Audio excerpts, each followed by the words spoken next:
Hey, good evening, good afternoon, welcome back. Here we are today in Kansas City. We're gonna fly the Southwest 5041 to Baltimore. So it's about a 2-hour flight, 37,000 feet. Good weather, it looks like, pretty much all the way to Baltimore. So it should be a good one. Lionel, good evening. Hope you're doing well. Hope your weekend is going well so far. And yeah, without further ado, we'll jump in and get cracking because it's a 2-hour flight, so I need to kind of get it going a little bit. So I hope you are all doing well, guys. And yeah, here we are, Southwest 5041. So it should be a good one. Looking forward to it. This is a nice aircraft as well, so it should be fantastic. Right, here. So there's no FS2 crew on this one today, so I'm gonna have to do everything by myself, of course. And oh, there's a broadcast on VATSIM. Yeah, but it's in Europe somewhere, in Croatia. I think there's a controller test.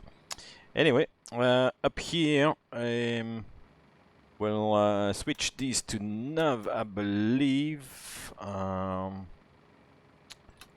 Check the flight recorder up here. The airspeed warning. You know, I was saying the other day that we were checking the clacker before every flight or every duty. Here it is. That's what it sounds like if you go into the red. And the stall warning as well, which kind of shakes the control column, which is quite cool. You can't miss it if you're stalling. It goes bzzz. The galley power and IFE passenger seat power there. We'll give that to the crew in the cabin. The emergency lights is already armed. That cabin sign we can put it on. Check the ding dong is working, which is good. And the takeoff warning is working as well. Fantastic. We'll check the wheel well fire, do the test, and then test the cargo fire as well. Cool. So this is all working. Beautiful. Excellent.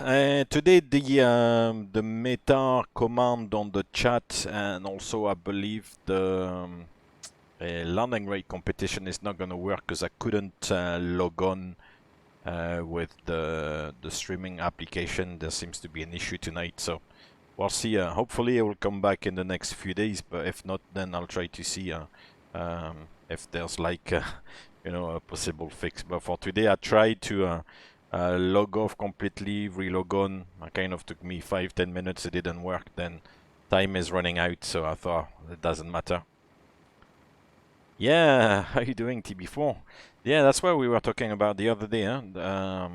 I think actually the last flight, the mark airspeed warning on the 737, which goes like tit tit tit tit tit tit tit tit tit. So that's basically when you go in the red. Right. Okay. So here we are on the 737-800 with the special kind of whatever they're called. Winglets, but also the ones going down, so both up and down actually, the winglets. So the main winglet and then the little one going downwards. I'm not really sure how you call these. Somebody the other day said the name, but I can't remember for the life of me.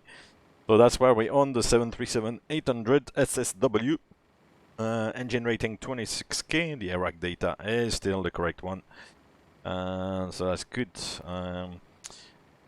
Then on the POSINIT, we'll set the origin airport KMCI, Kansas City. And to set the RS position, when you've got the boxes like this, that means you need to do something. Hey, Ralbai, good evening. How are you doing? Work is done for the week. Cool. Saturday night, time to enjoy. So yeah, for the position of the RS, we'll take the GPS position here and set it in the boxes. I hope you had a good week. It's time to relax and chill out a little bit. Now we go on to the routes. And since I've got the route saved in the FMC, I'll do the flight plan request. So I think, yeah, we're gonna have to scroll through the unless KMCI. No, it doesn't do it. Where are we? KMC. Here it is.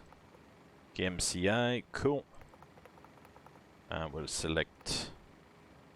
Cool.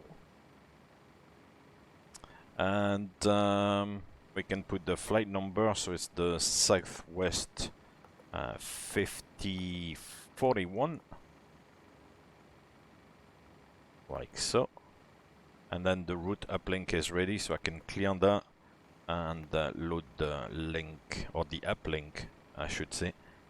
We get the message route uplink loading, which we can clear as well.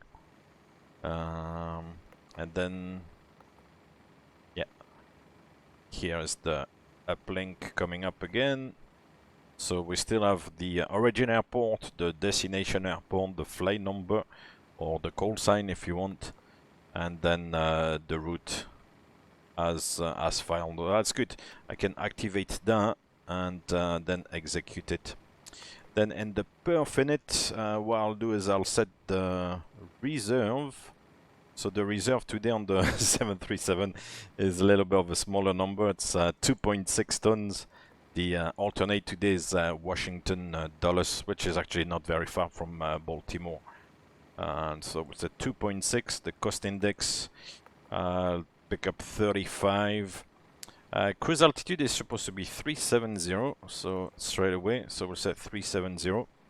The cruise wind, as just to remind you, the cruise wind here, what we were doing before was set the top of climb wind, and that kind of helps determine the climb speed in particular.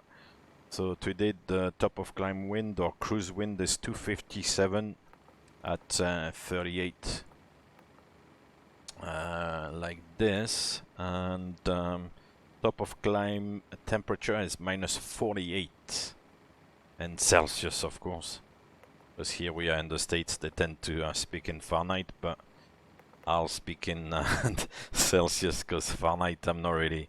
I know a few equivalents, like 0 degrees is 32 Fahrenheit, that 59 Fahrenheit is about 15 degrees Celsius, I think. But yeah, after that, don't ask me too much. Why is it not taking it? -48 maybe, like this. Yeah, okay. Transition altitude in the US everywhere, and the US actually is 18,000 feet, so that's good. And here I can actually axle height make it 3,000, and yeah, that will do like that. Beautiful. Okay, think so far so good. Cool. Then for the departure arrival, we'll go to of course KMCI. We're gonna depart, I think. The weather at the moment, latest weather 1753, it's calm, 29 degrees, 3016. So yeah, runway 1 right. So we'll take runway 1 right. We've got the Chief 7. Today we're taking the Chiefs, or the Chiefs fans, to Baltimore. But it's not the Chief 7 departure today, it's the Lakes 3. So we'll select the Lakes 3. And then on the flight plan, the first waypoint was SPI, I believe, yeah. So we'll pick up SPI as the transition and execute that. Okay, so now if we look at the route page, then we've got the runway now, which is good. Lakes 3 with the SPI transition, so beautiful. Okay, so far so good. Let me close the doors here, so we get rid of the catering. And oh yeah, no, I was going to say, oh yeah, no, we can do the boarding because we've got GSX, yeah. So let's board our passengers today. 179, it's gonna take a little bit too long. We'll board, let's say 50 passengers. Here we are. Yeah, the Takeoff looks like a spiral. I've not looked at it, but yeah, we'll see. Let's see what's on the chart. Actually, the what was I going to say? Ah, disregard. No, I've lost the thread there. That's alright. Right. Chart. That's what I was looking for. Cool. So I think initially it's gonna be kind of heading, and then I'll turn, because initially looking at the chart, here it is. Looking at the chart, it doesn't really link on the departure. As you can see, that's the runway here, and then that's just like a radial to go on the lake's 3 departure. So we'll do a runway heading, and then at some point, quite early on actually, turn right and intercept the the route all the way to SPI, which is a VOR called spinner. So that's the one Lakes 3 spinner transition. On the sim, yeah, but in the sim what happens is with VATSIM sometimes it kind of conflicts. So the ATIS in the simulator is actually quietened. It's kind of, the volume is reduced to 0, so that it doesn't interact with the VATSIM ATIS, since I connect with VATSIM. Yeah, so it's one or the other. When there's no ATC, of course, you don't have an ATIS, but at the end of the day, it's the prepared old FSX, and even the new flight simulator, it's always the same ATIS, so you're not losing much, basically. So yeah. Oh, here we are boarding in the background. So we got MCI, that's basically the VOR on the airport, and then radial 076 here at 079 to Bluzzy. Anyway, we've got the waypoint, so that's good. Bluzzy, then to Twain, and then to Spinner, so the departure is good. For the route, yeah, like always, we can't do that, so I'm not gonna bother too much about the winds there. For some reason, they don't come up quite well. And for the forecast, oh yeah, the forecast requests the forecast, yeah.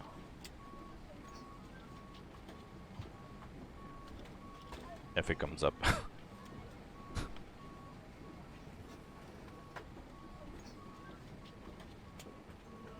Cool.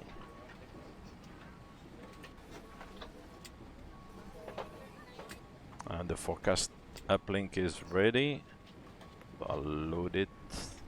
And let's see what it gives me there. Here it is, yeah. 250, 15 and 6,000.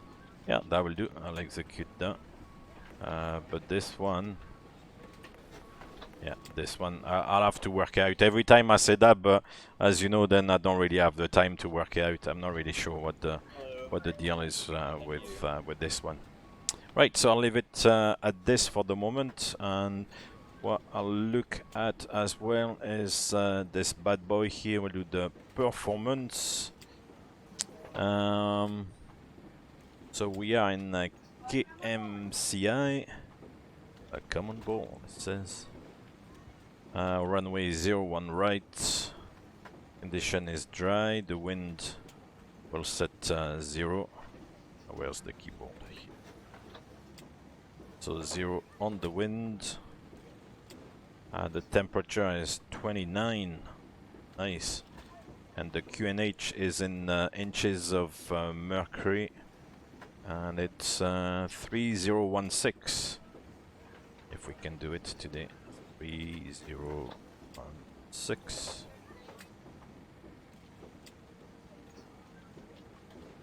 Please check pressure. Ah no, maybe you need to put the dot. Hold on. Backspace 30.16. Yeah. Yeah, okay, so for the inches of mercury here, and this specific OPT, you've got to put the dot 30.16. We'll take takeoff 2 initially, see if we can do it. Flaps 5, AC is on, and AI is off. So the AC is the air conditioning, so the packs basically are on, and the AI, that's the engine anti-ice, and the anti-ice is off, of course, because the weather is good. So let's calculate, see how much overall we can take. Gentlemen, I'd like you to meet your captain. Oh Captain man, over. it's hey, Lil Herbie, how are you doing? Captain, your navigator, Mr. Unger, and your first It's officer, in Mr. pounds. Unger, over. Over. Done. Oh no. Right, so if it's in pounds, then this is doing my head in pounds. Why is it giving me in pounds? Yeah, I guess because it's US aircraft. But this is doing my head in actually. Quick conversion. So, LBs and kilos. Google is your friend, like always in these cases. And it's 148796. In the FMC, it's in kilos, so it's no problem. It's just the performance here. So 67,492. And the takeoff weight I'm supposed to go with is 67,270. Ah, so that's good. Full 22k is gonna be good. Okay, cool. Okay, I can leave at that. Alright, I know now. No bad. God. Complicated, huh? Right. So yeah, hopefully all good so far. What else can I do? Right, let's set the FS panel. So the barrow, we don't need to do anything. We'll go inches of mercury and use the B function, which gives us 3016 3 times. Yeah, cool. We'll switch on the flight director, set the runway heading, which is... Oh, hold on, I've not set the route here.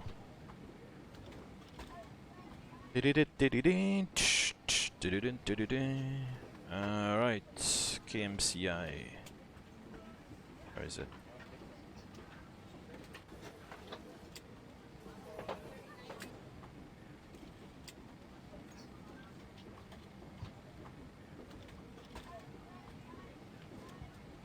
Okay, so the runway heading is actually 010. Cool. So we'll set 010 here. And then we'll set straight away 370 for the initial altitude, because there's no ATC for the moment. So 370. And switch on the other flight director today. This one can come on. And yeah, I think I'm good. We'll go to the overhead panel. So the overhead panel, like I've said before, like, you know, you do the checks like column by column. And yeah, it's it helps kind of with the flow to make sure you're not forgetting anything. So the yaw damper will come on, the fuel pumps will come on. There's a little bit in the middle, but I think we're not gonna touch it. I think it comes on later on. We'll see once we start the engines. If there's an issue with the fuel in the middle, there will be like an indication on the fuel gauges, I think, on the 7.3. We'll start the APU now because we're almost ready to go. Yeah, fueled up, yeah, so we can put the seatbelt sign on. We'll put the window heat. We'll put the hydraulics on. And the trim air can come on. And since we're gonna start the APU, the packs can come on and the APU bleed can come on as well. For the pressurization panel, we set 370. Oof, 42 is a bit much. 370. And the landing altitude is... Where is it? Oh, 150, 143 exactly, so we'll set 150. Actually forgot to send the flight plan to Discord coming up.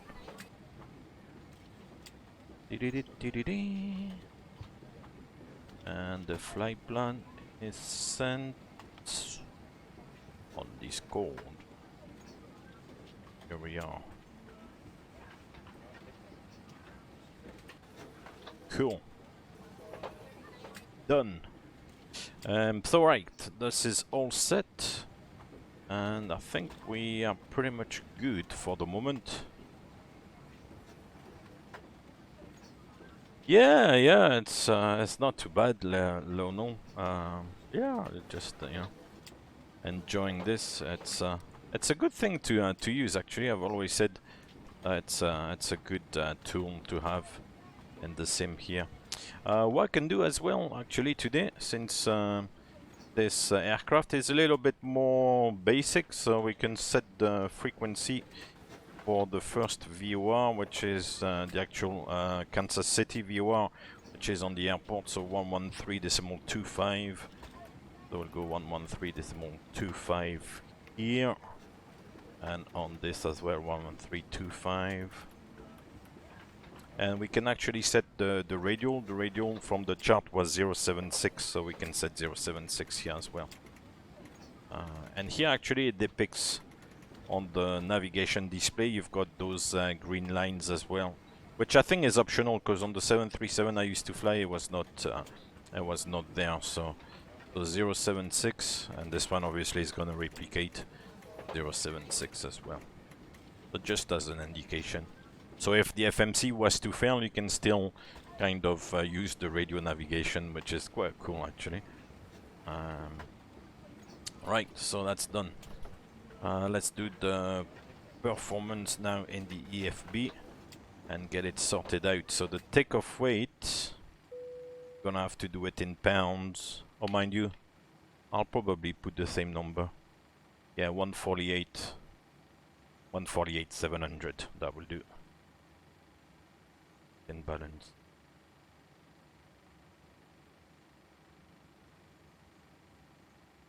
Cancel. Takeoff weight. Oh, that was actually quite nice. Where you can work out your weights and stuff. Oh, not bad. Okay, anyway, I'm getting distracted there. Right, so takeoff we said in pounds. No, wrong button again. Show keyboard, that's the one. 148,700. So 148,700. And calculate. So it's going to give us flaps 5 with these speeds. Takeoff, well, 22k on the thrust. Takeoff 2 is the equivalent of 22k on the thrust. Takeoff 1 is 24, and takeoff is 26k on the engine rating. And the 28 I'll just disregard. So yeah, we'll just do it flaps 5 and 22k. Cool, that's good to know. So, zero fuel weight here, now it's in kilos or in tons, is 67 point... correction, 59.2. Boo! 67 is the actual takeoff weight. So 59.2 on the zero fuel weight. We've got 8.4 tons of fuel, which gives us gross weight at the moment of 69.6. So we can execute that. Then we said we're going 22k D rate. That's what the takeoff minus 2, if you want, is. So we'll select takeoff 2 and leave it at that. And then for the flaps on the 7.3, mostly 5. 99% of the takeoff we used to do are on 5. I need to ask my friend who's still there if they're still the same, but I would imagine the aircraft is still the same, so still probably flaps 5. CG will double click and it's gonna give us the trim setting and the CG percentage here. And the speeds here says 142, 143, 147. And yeah, exactly what the EFB here is giving us. So we'll pick up these. That will do. Let me switch off that bad boy now. Don't need it anymore. And this one can come off as well. We can save 1 FPS. And so the V2 is 147. So we'll set the V2 here in the speed window. We'll arm LNAV. Did I not take it? Why is that? LNAV, VNAV? No? Or VNAV, yes. LNAV, maybe not. Maybe there's no active point, or there's something maybe going on with the VNAV, with the LNAV. Okay, so we'll take off anyway. Doesn't matter. It's one of those things. There's always a surprise. Cool. Let's see outside. Oh, everything is clear. We're good to go then. Excellent. So let's close that door. And let's close the cargo doors. That will be helpful, huh? You don't want it. You don't want to get going with the cargo doors opened. Okay, cool. Of course, in the aircraft, then there's no such thing. This is purely a simulation thing. Once again, all the doors and stuff are like closed by human beings, not by like by the FMC like that. So in the cabin by the cabin crew, and on the ground by like the ground staff, of course. Because it could like lead to confusion. You know, you got this in the simulator. You could think that the aircraft would be the same, you know, but it's not. Right, let's disconnect the ground power. So put the APU on the bus here, and the ground power can go same thing via the menu. FS actions, ground services. We can remove the chocks, which removes everything, which is cool. So let's, yeah, okay. Everything is clear here. Beautiful. Alright. Everybody's ready. Let's go to Baltimore. In, is it in Maryland? Baltimore? I can't remember. Anyway, doesn't matter. Kansas City, traffic southwest 5041, pushing back from Bravo 45. Or Bravo 38. Cool. So for push, we switch off the hydraulic A-pumps, which I was doing at the time. I don't know if that's still the case. The packs can come off. The anti-collision light comes on. The parking brake is set, and the transponder will put to TARA, which puts the mode Charlie on VPilot, which is cool. Let's go.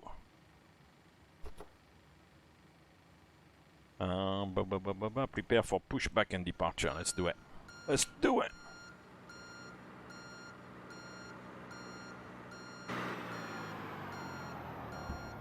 I like how he stands on this thing. Yep. He's got big feet, huh? Check this out. Hello, Captain. We are ready for push. Hello, Captain. We're ready for pushback. Ah, for pushback. I listen to this too much. I know the drill by now. Hello, Captain. We are ready for pushback. Locking gear. Locking gear. Hey, Bob. How you doing? Good afternoon, good evening. Good morning, maybe. How are you doing today? All good? What direction are we gonna push? That's a good question. Where are we? Bravo 38. Nose to the left, I guess. Yeah. So nose to the left. Departure check completed. Bypass pin inserted. Release parking brakes. Commencing push. All engines clear. Start at will. Yeah, the MSFS is fixed. Yeah. I was doing my head-in yesterday and today, because I mean you click like update and nothing happens. Yeah. Anyway, yeah, it's all sorted out. As I said, I followed the steps on that support thingy there, and I don't know what fixed it, but at some point the update came on. So I don't know if it's resetting the time on the computer, like logging off the store, relogging back on, install the Xbox app, which, I mean, I don't know, but something worked. So, I know, I need to wait 25% into it though. Yeah, on the 737 you have to wait 7.3. You have to wait for 25% of N2 there. I'm doing the 777 thing. Damn. Set parking brakes. It's already pushed? Waiting your confirmation for good engine start. Oh yeah, that was a quick push. We're gonna have to wait a little bit for the 2 engines.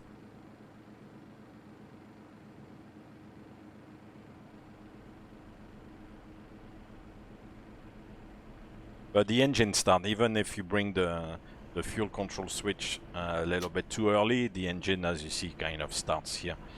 Right, and for the right engine, the start switch to ground. And then this time I'll wait. I'll try to do it the correct way.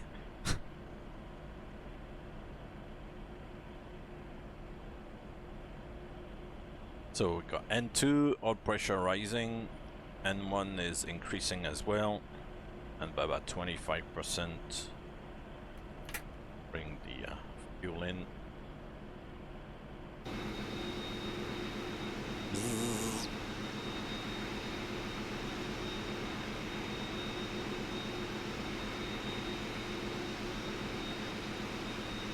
Oh yeah, it's very complicated. Very complicated with MSFS. It did my head in, you know, because it took me a long time, and that's like time I don't have to waste on like trivial things like that. You know? So yeah. Right, and we got starter cut out, and number 2 is stable. So we've got good engine start, and it's gonna clear up everything. In the meantime, what I can do is set the generators on the electrical system, then go up here, switch on the probe heat. The engine anti-ice and wing anti-ice are not required. It's a beautiful day, Kansas City. Unlocking gear. 29 degrees Celsius, so it's beautiful. Yeah, packs can go back onto auto, Bypass bin removed. the isolation valve to auto, and the APU bleed to off. Then the start switches to continuous. You can switch off the APU and check the flaps 5, which I need to do. Left is clear. Right is clear. Blank the engine display here. Check the these are on the idle detent, and finally check the recall on both sides. This side here and this side there. Make sure there's no light. There's no light, so it's good. We are good.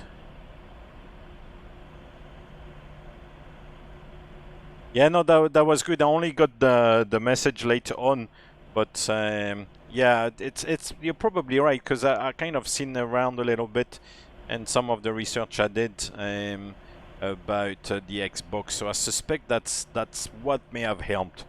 So go and figure out, because I mean this is PC, and why you need to install the Xbox app for the update to come on. It's crazy, man.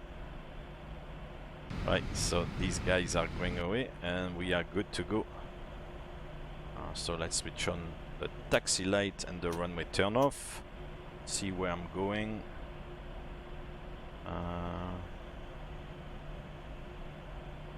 Yeah, probably on Charlie and Foxtrot. I'm not really sure about the ground layout here, but okay, let's do that.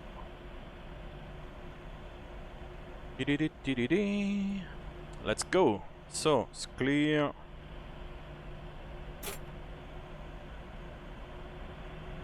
Kansas City traffic, Southwest 5041, taxiing to hauling point runway 01 right and crossing runway 0927. Right, so we'll come down here, round the loop.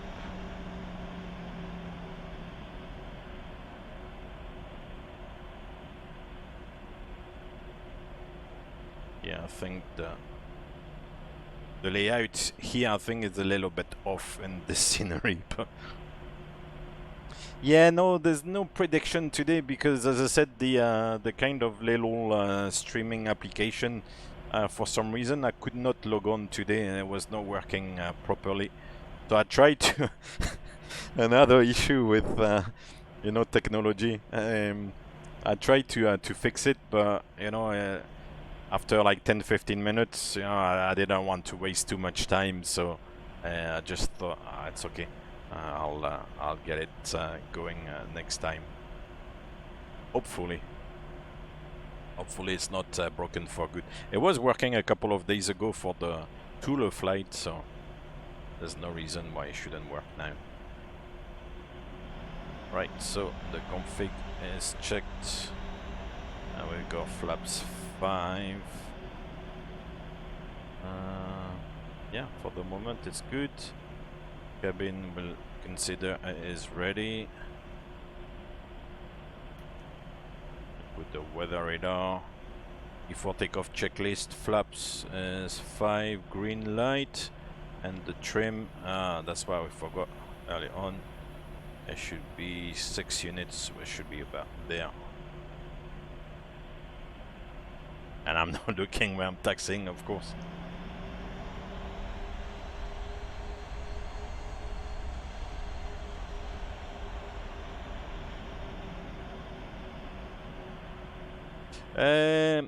Latom, F1 Atom. Yeah, you can read in the bio. Otherwise, I'll send you the standard message. As I've said before, I'm not trying to be difficult, but it's just to you know, to keep a low profile and keep the privacy a little bit as well. Right, so this is Charlie, and then we'll turn next right on Juliet. What am I talking about, Juliet? Foxtrot, actually. God. Yeah, the airport is empty. I'm on my own, I think. Too bad.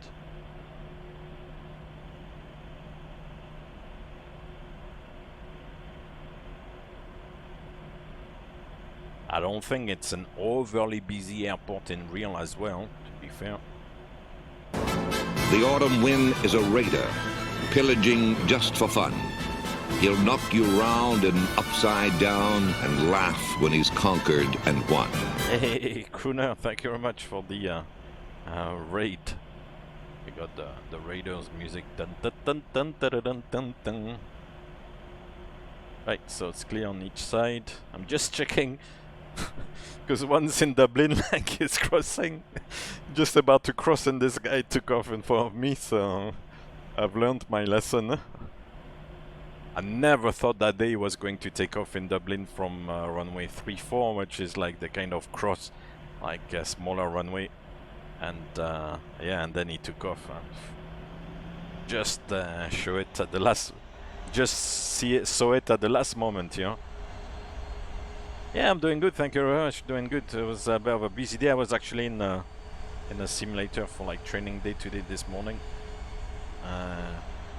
And then kind of chilled out a little bit in the afternoon, went and did like the sports with the kids and stuff. So here I am now today, the evening. Right, so we'll assume we're kind of clear for takeoff. A lot of assumptions. This one can come off. We'll set the strobe and steady. That's it. This one can come on. Is the LNAV engaging now? Nope. They're not engaging, so we go heading select initially then. I think I'm good. Is there a takeoff below the line? Nope. Okay. So hopefully it's set for departure now.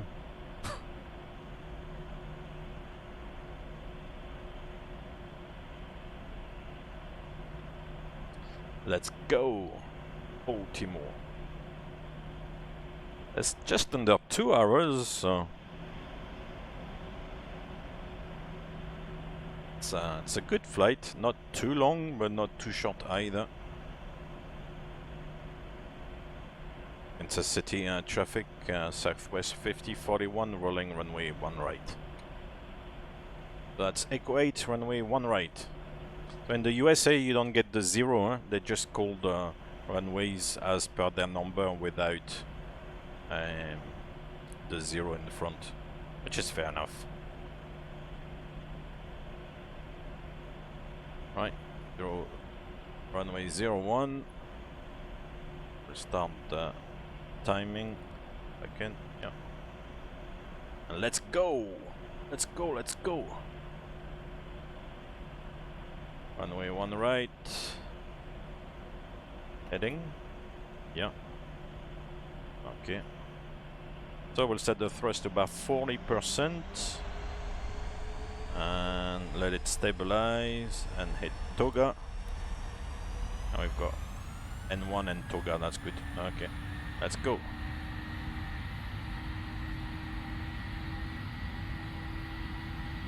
I like the sound of these engines as well, it's cool.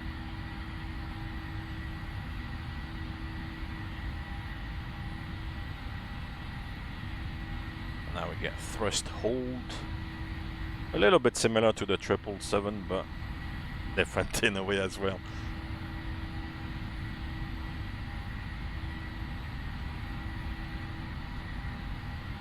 Rotate. Rotate.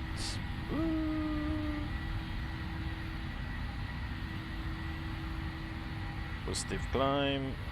Go up. Yeah, here I've got to do everything. And at 400 feet we'll engage a roll mode, so lateral mode, heading select, and VNAV speed as engaged. And now we'll engage command A, autopilot, and we'll start the turn.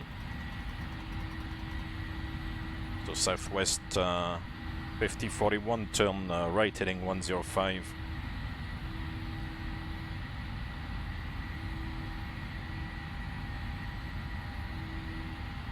That's it, beautiful. Off we go.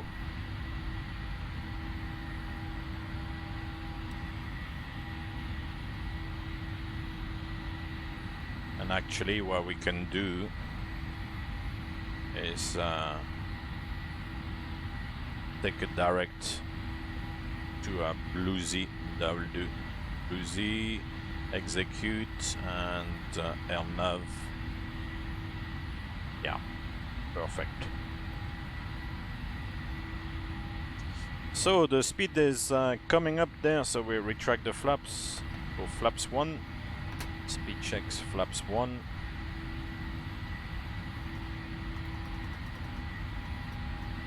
Then flaps up. Speed check flaps up.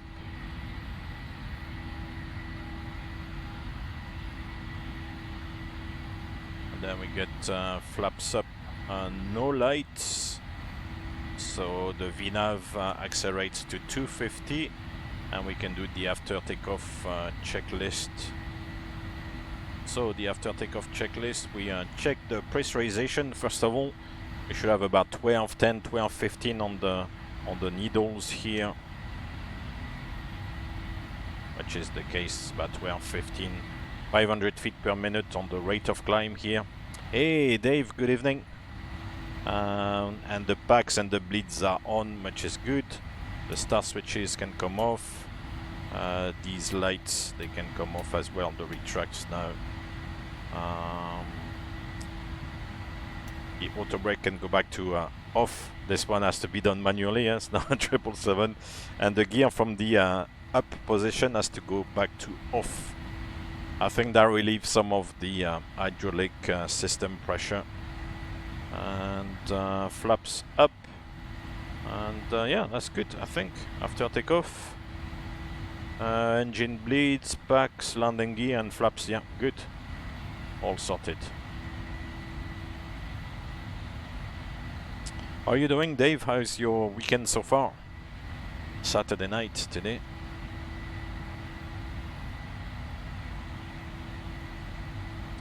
So we got a little bit of fuel in the center tank, as I said earlier on. So now there was no display alerts on the ground, so there was no need to put them on on the ground, but we'll put them on now at 10,000 feet. So here's 10,000 feet. So The stewardess said. hey, Calfbeck, thank you very much for the Can you follow. fly this plane and land it? Surely We'll you put can't be the serious. center tank I am pumps serious. on. And don't call me Shirley. The lights will come off like this. Once again, we check the pressurization. Now it's it should be about 1225. If you imagine this is like a clock, the little needle and the big needle. Yeah, about 12 or 125, 120, something like that. And still with a relatively small rate of climb. Still check the bleeds and the packs. So that's all good. And then check the recall. There's no issues there. And the last thing we can do is release the belts. Happy days.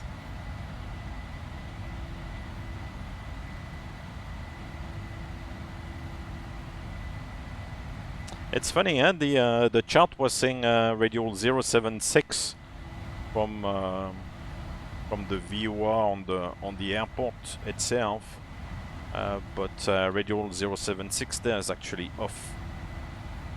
So what I'll do is I'll tune it off so that I don't have those radials on the display actually. Let's have a little look outside. Hey, I like this livery. I think it's quite cool. When you see them like in the US, they look really good, those 737 with those colors. I think it's really, really cool. Come on, let's put the music.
Fantastic. Yeah, a little bit, Bob, a little bit. It's a nice aircraft, and I miss a little bit also the lifestyle that came with it, because it's 10. Oh, let me reset that one. That one is going to be hard to reset.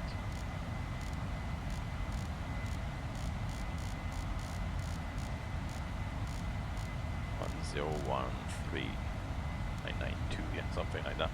Yeah, the lifestyle that comes with it, because you know, you normally the way I was flying on the 737 was pretty much like daytime flights, no night flying, no layovers. It was just like, you know, out and back the same day, either in the morning or otherwise in the afternoon / evening. So it was nice in a way, and you don't have time to you know, get bored in the cruise or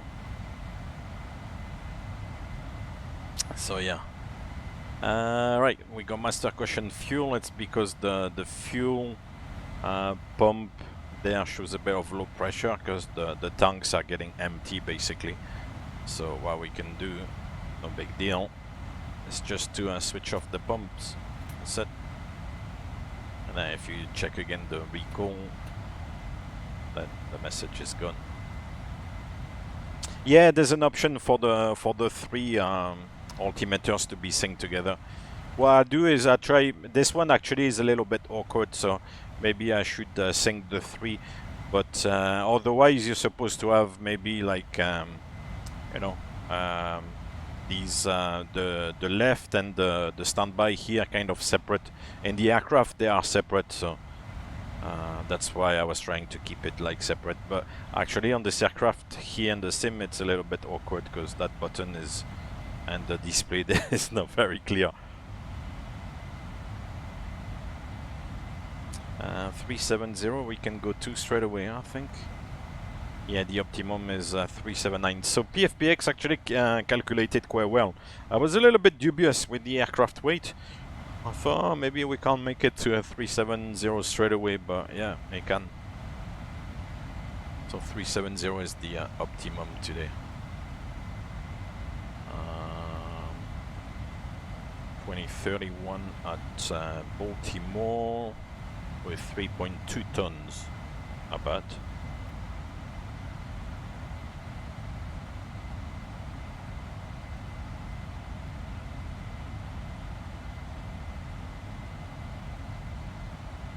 Oh yeah, the analog standby instruments. Yeah. On this one, there's the kind of new standby instrument as an option as well. You can change this display here with maybe not this one because I think this one remains. But then instead of having the altitude and then the kind of horizon here, you will get just one display with the kind of newer looking artificial horizon with the speed, the altitude included, I think.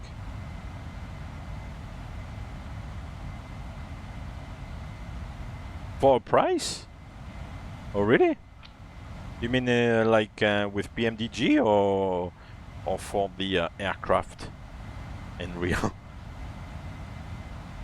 I hope it's not PMDG or they ask you to pay a supplement to get like these like little extras. Oh, from Boeing, yeah. Yeah, of course. Then it comes with as an option, as I said like before, like you go and buy a car and you have like the options to have like leather seats, to have maybe automatic gear or whatever. It comes as an option. But usually with the price tag. So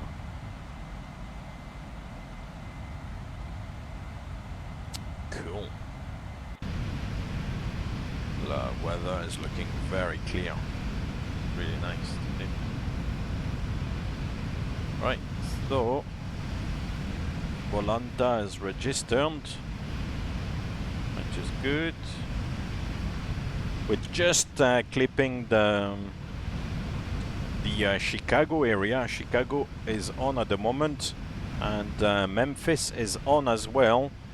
However, we're just passing in the middle, kind of clipping the southern edge of Chicago. So he might give us a call.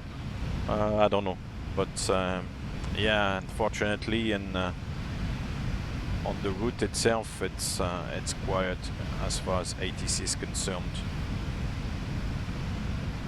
I'm trying to do those US flights at this time of day, you know, to get maybe more of a chance to get ATC, but yeah, as you can see, we're just gonna clip this little corner, but I don't know if he's gonna actually contact us or not. And then Memphis is down here. For the arrival, it looks we've got DC center, so Washington center maybe, and it'll take us to Baltimore here. So fingers crossed. But last time I was very excited for Charlotte, and then everybody left, so we'll see how it goes.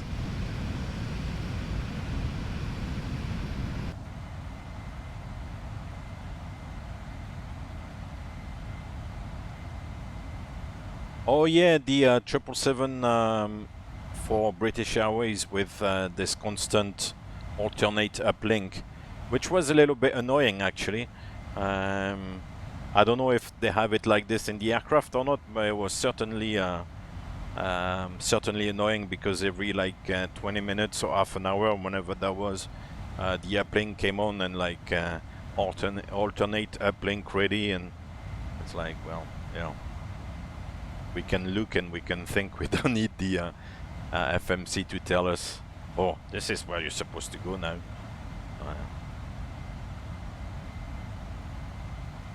Yeah, the options you need to kind of go through in the FMC here. Menu, PMDG setup, aircraft, equipment, displays. There's a lot of options. You see there's 16 pages there, and the equipment and the displays, 9 pages of options. Failures is obviously something different. And then in these options, simulation, same thing. If you want to sync, actually that's what we were talking about, sync the captain and standby barrow. Yeah, yes, yeah, and all these things, the call outs, a lot of options. So the best thing is to kind of you know, when you've got a little bit of time, to run through all these. Hey, Coffin Feeder, thank you very much. How are you doing today? Good evening, good afternoon, good day. Cool. Still climbing, eh, after 16 minutes. It's we've got a bit of a headwind, so it should climb nicely. But it's a little bit heavy, I think. 67 tons on the 737 is starting to be a bit heavy.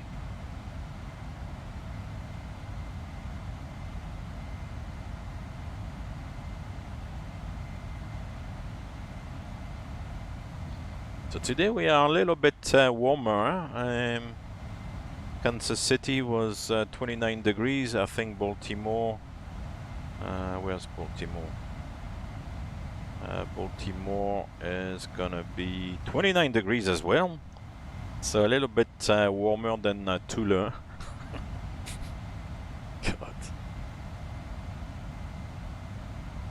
That was a fun flight the other day for Tula, I think. Just something different. I'll try, you know, kind of suggested going to Svalbard or Longyear on the island of Svalbard. I think I might do that one, actually. I think I will. So we'll do maybe Tula to Svalbard. There you go, do like a polar route with the latitude and longitude waypoints. That'll be fun.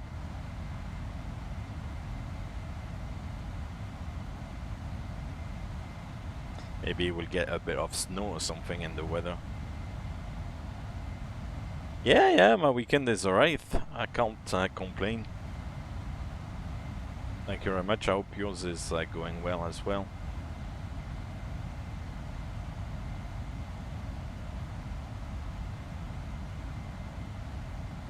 Almost at the cruise after 18 minutes. Not too bad.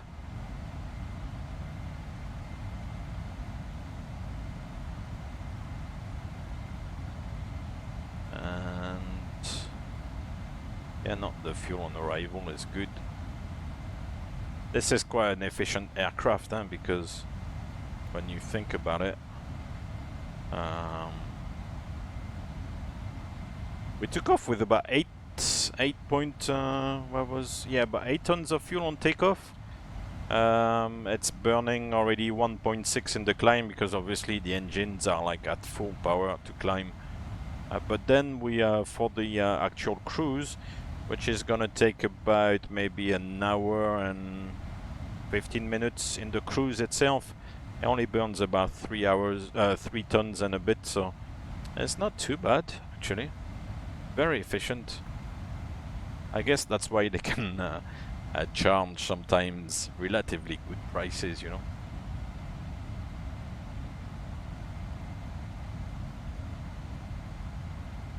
Because you always wonder what the economics on these low cost flights is, you know. But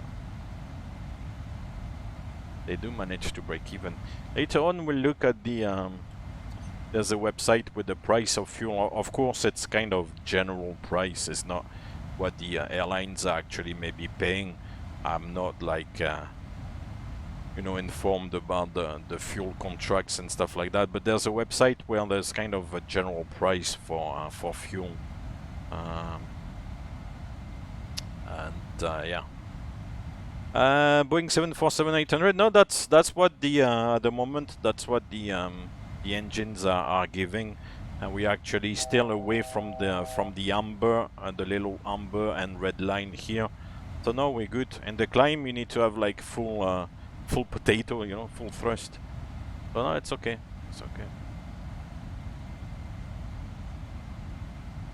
And we've got one to go, 1,000 feet to go, one to level off, one to 1,000.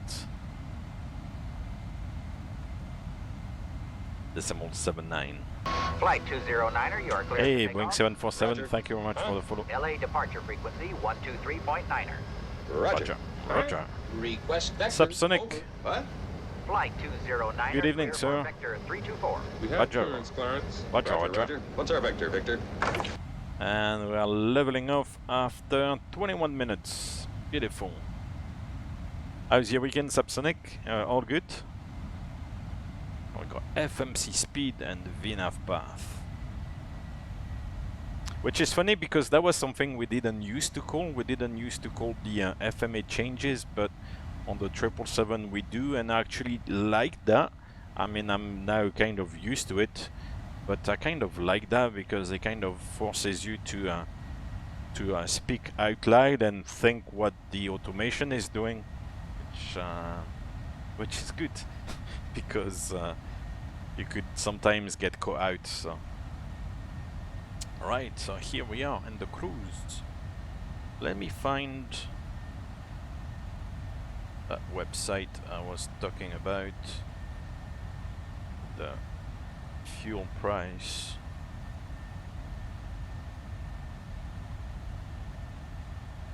So I can give you an idea of on a flight like this today.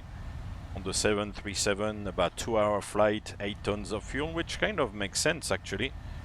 Hey, Roger Digger, good evening. How much the fuel would cost? How's your Saturday been so far? How's the doggy? Here we are. Let me see if I can put that on.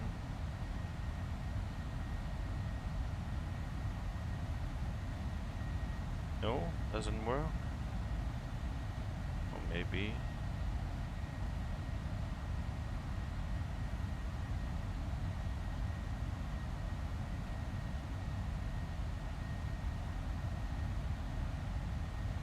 Let me check that. Oh yeah, here it is. So yeah, that's basically IATA. IATA website, and for the fuel, and you've got like the price of fuel at the moment, so like cents per gallons, which kind of for me doesn't speak too much. Then dollars per barrel, so you can see the price of petrol at the moment, and this column here. It's in the high 70s or like low 80s, but it's actually like gone back up quite a bit. And then one thing that speaks to me a little bit more is like the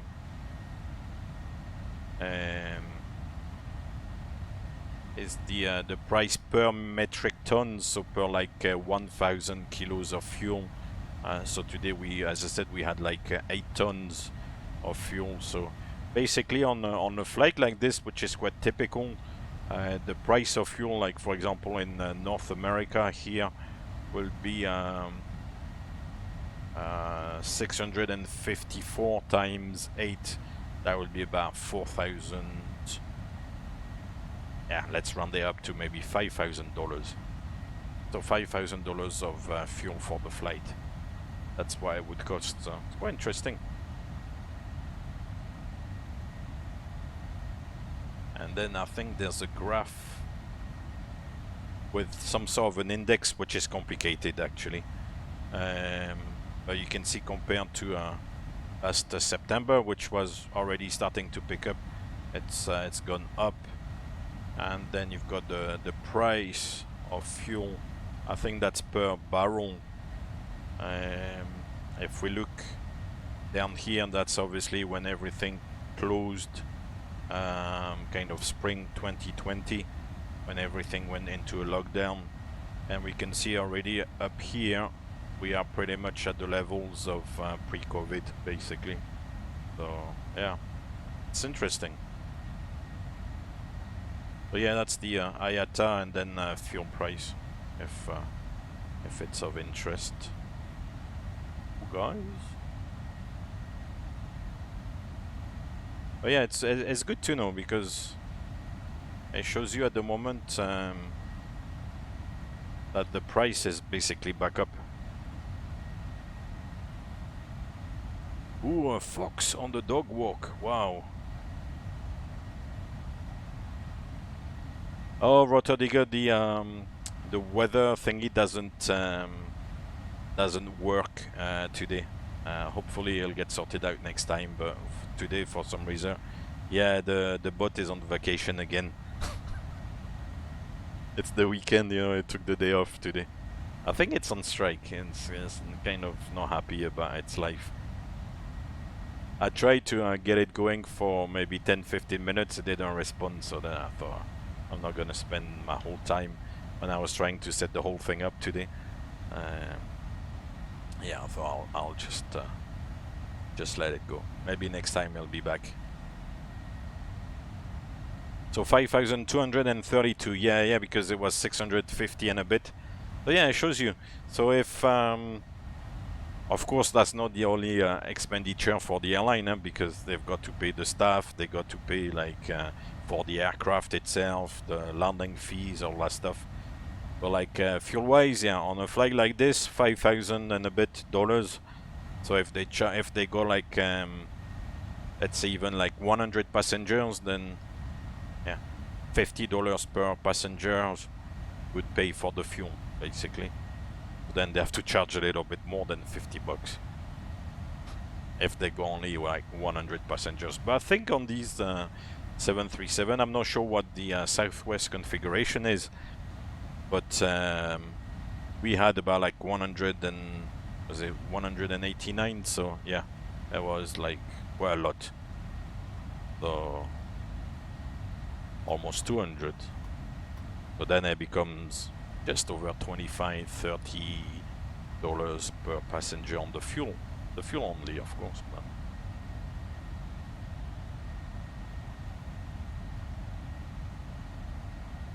so yeah. Oh, and now we get a bit of a tailwind, which is nice. 260 at 17. That's good. Oh, Chicago has a bit of ATC. At the center, we got the tower and ground. Wow. Wrong airport to fly to today. Now going to Chicago. There's something else as well I wanted to show you, which I kind of came across a while ago, but it kind of took me a while to get my head around it, and then set it up here for the stream. But I think it's quite interesting. It's a website, but I'm not sure if it's a website only or also like an application called Meteonautics.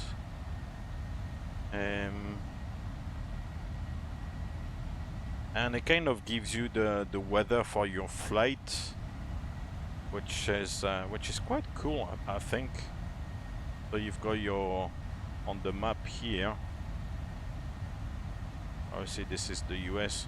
The blue lines here are the different regions, not the states, as like the flight information regions, which actually I can choose the option and get rid of, like this. It gives you the online ATC, so you can see Chicago here, which I can also, I think, remove. Online ATC I can remove. And all these kind of red or like orange boxes are kind of areas of bad weather. So if you click on this, it gives you what we call those SIGMETs. So you can read like convective SIGMET valid until 2055. Yeah, thunderstorm, tops, flight level 410. So if your flight goes through one of those areas, it will tell you as well. I think it's not really picked up the information for the flight very well there. Let's see if I can reload it. Oh yeah, now it's picking up the flight information. So it gives you the weather for your departure, for your arrival, the route with the flight plan, and the route has online ATC, which is cool. And then you've got the map settings, which you can play around with. For the moment I like this one, but it's really at your convenience. And you can put the sky vector as well, IFR high. And you can put the high level significant weather chart as well, which is good actually. Actually the this one we can remove, and we can remove ATC as well, maybe. There it kind of shows you a little bit along your flight if you're gonna get into any bad weather. And then if you zoom out, we should have, yeah, the significant weather chart. Actually there's nothing around here, it looks all clear. But yeah, all those boxes are like areas of bad weather basically, where the authorities have published like some sort of a warning. This is quite interesting. I mean, it doesn't hurt, and it's nice information to have. Because sometimes you do a flight like this and then all of a sudden, oh, you know, it's happened to me before here. You got like bad weather everywhere and you're like, oh no, I didn't expect that. So it's a nice little tool to have, I think. It's called Meteonautics. I'm not sure if it's only a website or if there's also an application to download, a little bit like Volanta. Chrome gives me like a little shortcut, you know, at the top right to install Meteonautics, but for the moment I'm quite happy just to use it like you know, as a browser, as a web browser, really, rather than try to yeah. I thought that was quite cool. And then I think if you go through one of those areas, it will tell you, it will give you a warning. You're going through like a bad weather area, you're going through like a SIGMET area, and so it's quite good that way. It tells you, it warns you in advance. And then I think they've got also a bit like on VATSIM. They've got like people who connect to the website, and then will give you a customized like weather service. So same thing, if your flight is going through an area of bad weather, they will like send you a warning and all that stuff. A bit like the work of a real world dispatcher. I've never seen that, but yeah, that's what they say they can offer from time to time. But it's a new project, I think, so it's worth giving it a go as well, I think. Well, cool. The one thing I don't understand is why I don't get the significant weather chart to overlay. Not really sure why it does that. And this one is EC. Tropical cyclone? Is it? Over the Atlantic here. This kind of brown color. And then all the red is, yeah, thunderstorm, segment, bad weather. And if we go into Europe,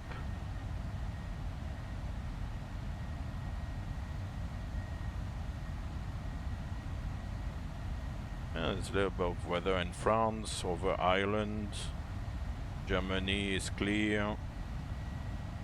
Maybe a tiny bit of rain here, and then these.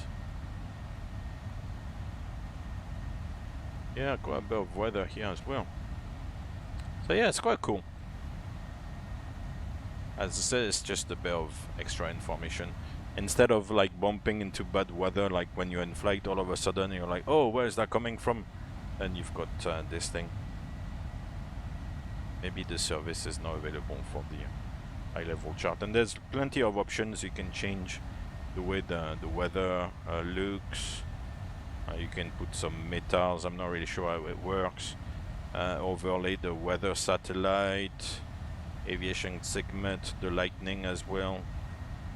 Yeah, you've got all the lightnings displayed. That's a little bit much maybe on the screen, but you can see in the simulator, since it's like real time with active sky, and it's usually quite good. There's nothing around here where we are, because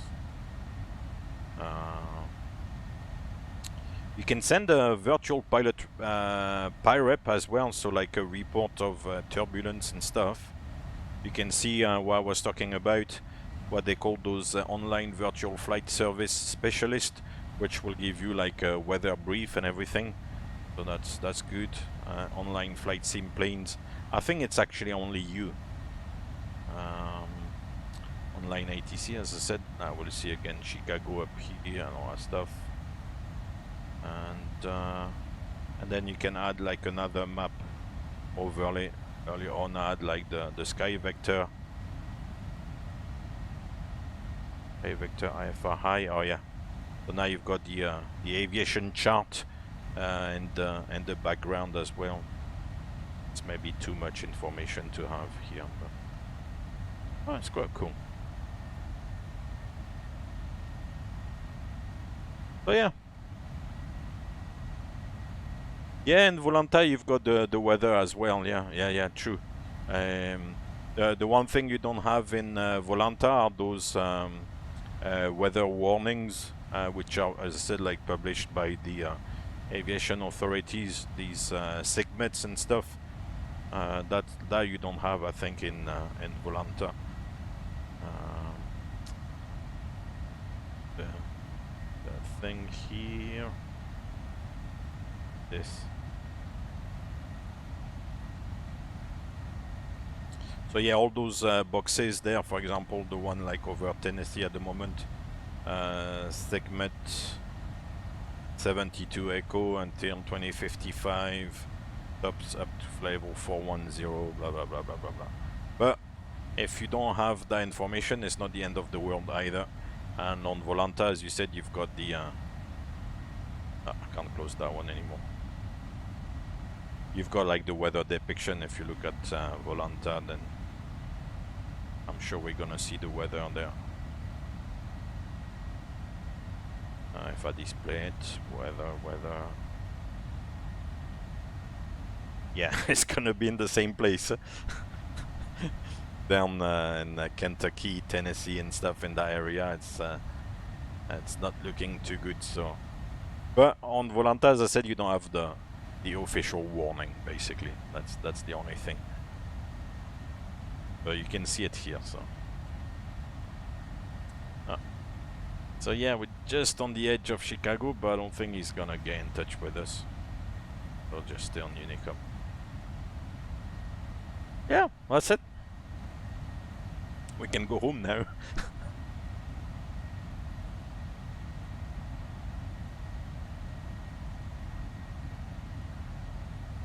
Where are we actually? Oh, we spent we just went past Springfield. Is that not where Mr. like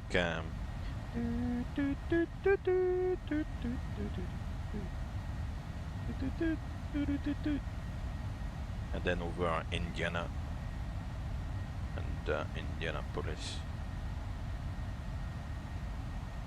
Then after that, over but there's several Springfield, because there's another Springfield in Ohio as well. I'm sure there's plenty of Springfields. Then we're just gonna fly south of oh, here we go again. Pittsburgh, not Spitberg. And then towards Baltimore. Yeah, Baltimore I think is in Maryland. It's no longer in like Washington DC. It's Maryland. Cool.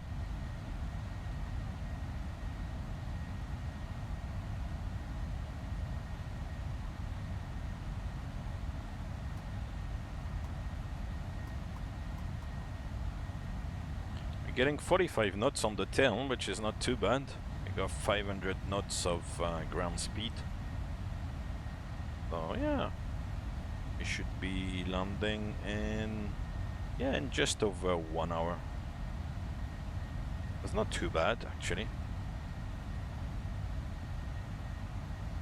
So yeah, I don't know what you think about that Meteonautics. It took me a while to kind of get my head around it, but if you're connected to VATSIM, for example, then you can put your flight details in the page, and then it will show you, like, you know, your whole flight, ATC online, and all the different information. So it's not too bad.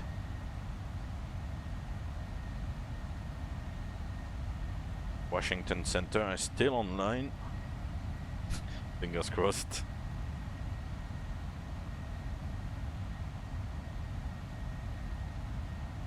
Yeah, it's afternoon time now over there. What time is it? About 3 o'clock in the afternoon on the East Coast. Yeah. So not too early, but not too, not bad. On a Saturday on top of that. Oh, did you get rain all day, Rotterdam? I missed earlier on the message. Yeah, the weather is changing, now you're going into September. Autumn and winter are on the way. There's a few like light chops. I tried this weather report system. Let's see how it works. If I can do it. I'm not sure it's gonna work.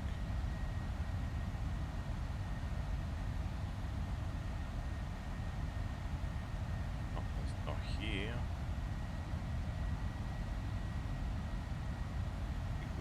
Oh yeah, PREP. So you can go to services, PREP, or PIREPs. Do the chart again. No PIREPs have been submitted in the last 12 hours. Yeah, because it's still in its infancy. I mean, it's not really used. So you can click like submit PIREP. Because we're getting like a few chops, I think, at the moment. The aircraft is kind of tilted. So you can put like got your PIREP. Says you can fill in the form here. Is assumed you are flying with live weather, yeah, which is the case with weather add-on. And once you submit the report, it will be available in the database for 12 hours. Not sure if you do it like that, but no, that's not gonna work. Because that's the turbulence here is not where I'm currently. I'm by coordinates. So where are we? I'm just playing around there, guys. Nothing really. It's not gonna change the face of the world if I don't do this. So we are north 40. Pretty much exactly. And longitude is west 088.02. 37,000 feet. 738. Sky cover is clear. Anyway, we are in the cruise. temperature. Can go on progress page number 2, and it's here -51. -51. The wind 254 at 53, or 258 actually. 258. 3. No, 258 is just the wind direction, sorry. 53 is the wind speed. Turbulence, we can put light, it's not that bad. Icing, well, we'll leave it blank, so none. Weather, none. And I'll just write light chops. Variable 370. I'm not a robot. At Pirate. Does it work? Your Pirate has been successfully submitted.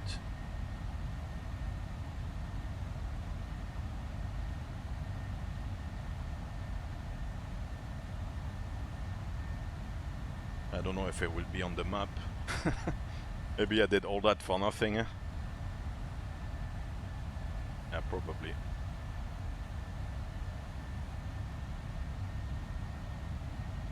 Let me find my flight again.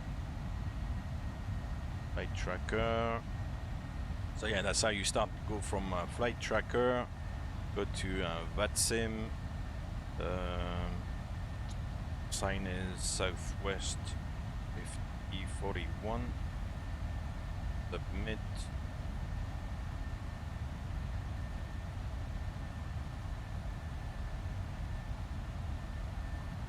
So that's my chart where... No, I don't know. I don't know where you would find the information. Anyway, I'm just playing around. Or maybe it needs to be displayed on the map actually. It's maybe an option. No, virtual pirates are enabled.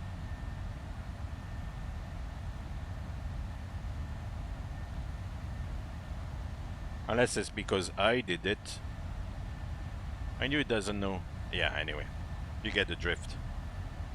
Hey, Wibsy, how are you doing? Yeah, weekend has been good so far, thank you very much. It's been a little bit busy and stuff, so can't complain. Maybe the report there will appear tomorrow. It's too late.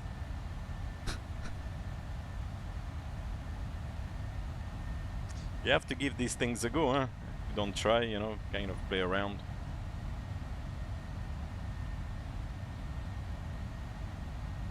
Yeah, the grid on the nav display is because then you are going so far north that it gives you the reference to like a grid north instead of the magnetic north and all that stuff.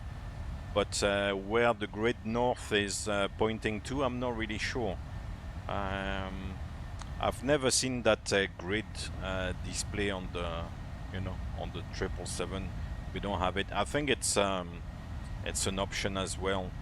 But yeah, the grid reference, that's all jolly good. But what does it refer to? You know, because magnetic north like refers to the magnetic north pole, which kind of moves a little bit, you know. You know, as the links are posted about those websites explaining the magnetic variation and everything. So the magnetic north pole kind of moves up a little bit, but it's not the same as the actual geographical, like, true north pole. But because like all the instruments in the aircraft and also in some boats at the time, it's all with a compass, you know, to navigate. Then the compass is reacting to the magnetic field. So therefore, like the north that is showing on the magnetic compass, that's the one we are using to you know, to determine like our headings and everything. up there because, like in the very north of Greenland and stuff, because the magnetic field and the variation, all those lines are so close together, and the variation changes very quickly in geographical space, you know. They have to refer then to true north instead of like magnetic north, and the true north, of course, is the North Pole, you know, the actual North Pole.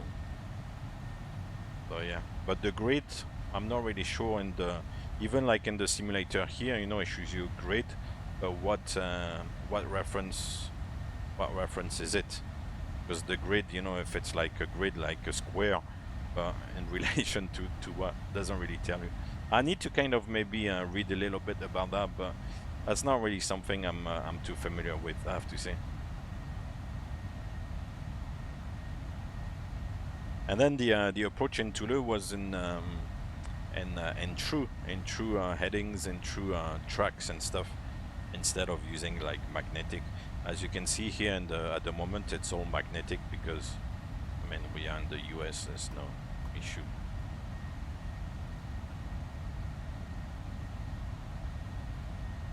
Okay, Go is not contacted, yeah, it's not gonna bother. So yeah. But I can't remember what I posted on.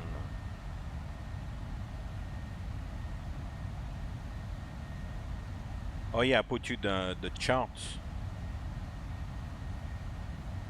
on Discord showing you those magnetic variation lines.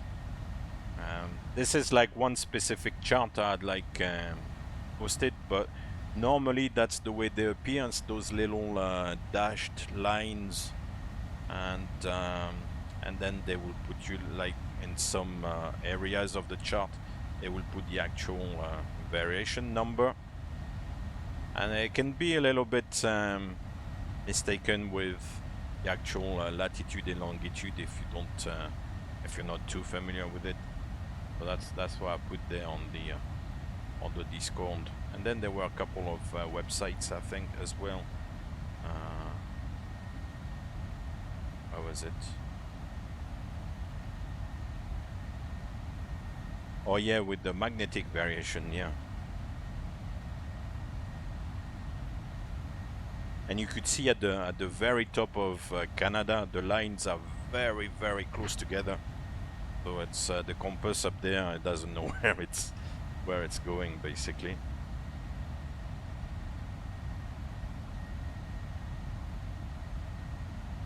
Yeah, I do remember when I was doing the PPL at the time. You know, you have those VFR charts, which have a lot of details on things on the ground, because you need to be able to recognize the various landmarks. And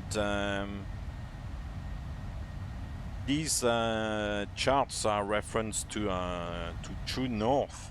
So you had to calculate, you know, your magnetic variation to then, when you do your VFR navigation, use the headings accordingly, because otherwise your headings will be a little bit off. In Europe, the magnetic variation at the moment, at least, is not very big. So it's okay if you don't take into account the magnetic variation, then you'll be off by like maybe 4 or 5 degrees or something. But in other parts of the world, it's quite significant, you know. Oh, you wanted to fly the 777 over the North Pole? Oh man, I've got a video like that. I've done a flight.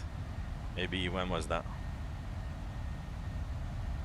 5 years ago or something, on stream, where I ended up like over the pole. So I think it was from Toronto to Hong Kong, yeah.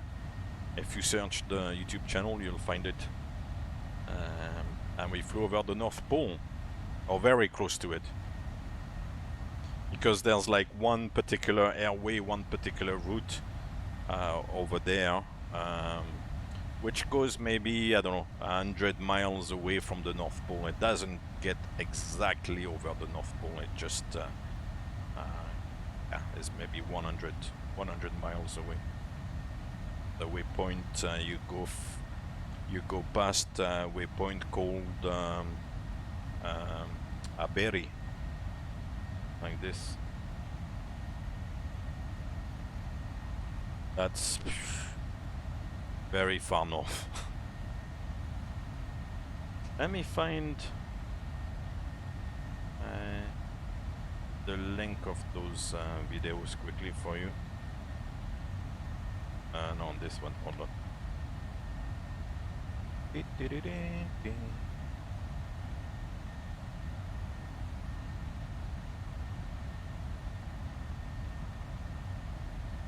I remember the scenery was a little bit funny because it looked like there was like a triangle and maybe actually leading to the North Pole itself, but yeah, it looked a little bit off for some reason.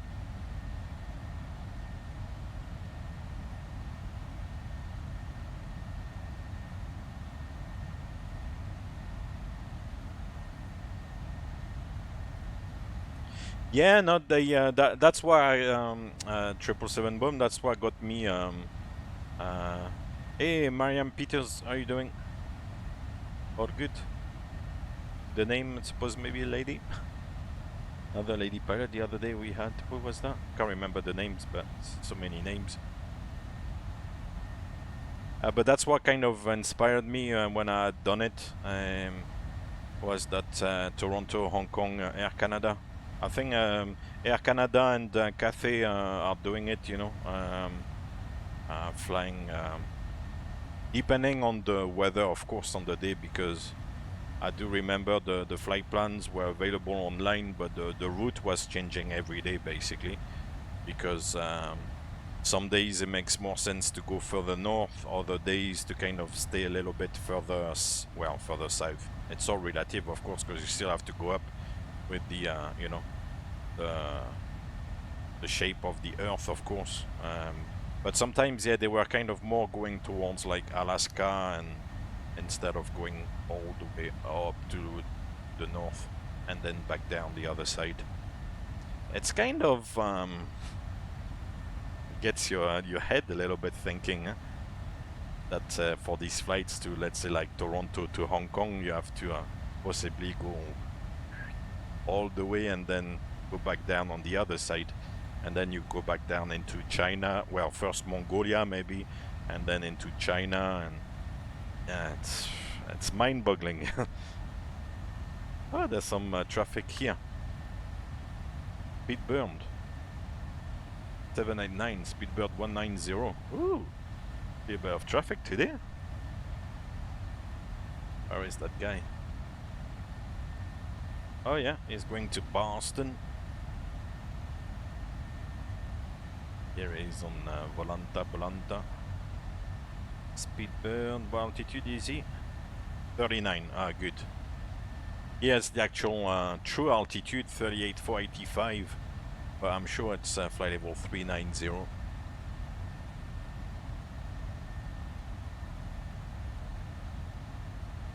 Cool.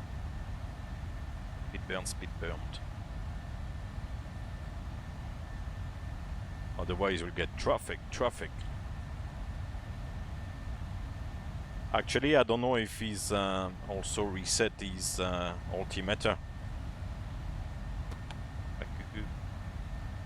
because I think he's flying with the QNH there.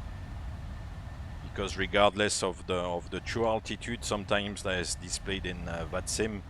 The TCAS should show +10, not +13. So I strongly suspect that it's not set standard. Oh! Forgivable.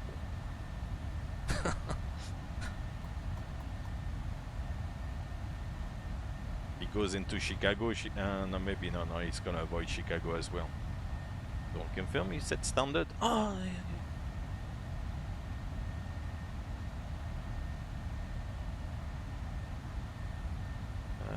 Yeah.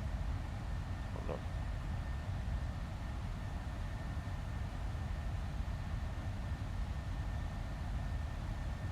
on. Da-da-da-da-da-da.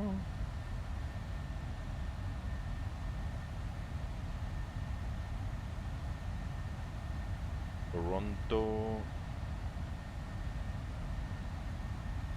Yeah, there's actually 4 episodes because it was a long flight.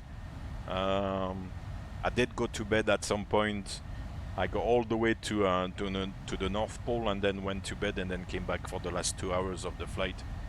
That was like the full, was it 15 hours or something? It's a long flight.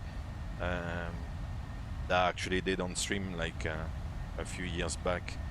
And yeah, after the North Pole, I said, "Oh, guys, I'm going to bed." I think it kind of kept recording. I disconnected from VATSIM and then came back. I had a bit of ATC in China, I think, that day, which was interesting. And then yeah, landed in Hong Kong. Yeah, 16 hours block time or 15 hours, something like that. Very long flight. You think the variation is shown on the EFB? Yeah, I think so. Let me have a look.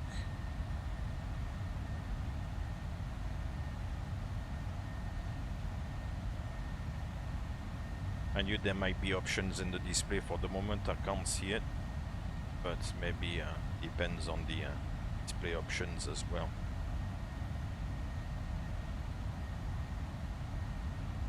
Yeah, I'm not sure.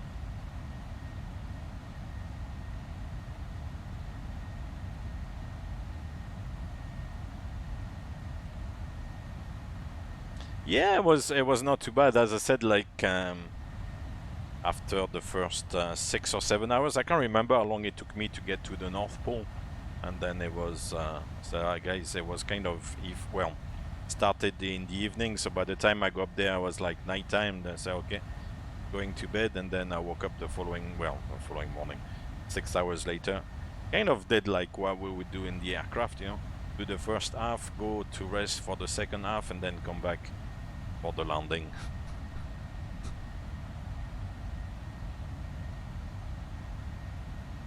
It's like, well, yeah, well, with VATSIM you kind of need to disconnect, you know, because otherwise you're away for how do you call that, for more than 30 minutes, and then if one of the supervisors kind of pick you up, then yeah. But then you have to reconnect if you want to finish, of course, the flight online. And sometimes reconnecting, you have to see if it's busy. To reconnect in the middle of a busy ATC sector is a little bit awkward. So.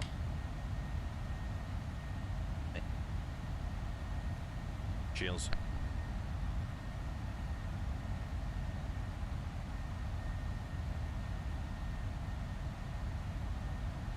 And is working. Cool.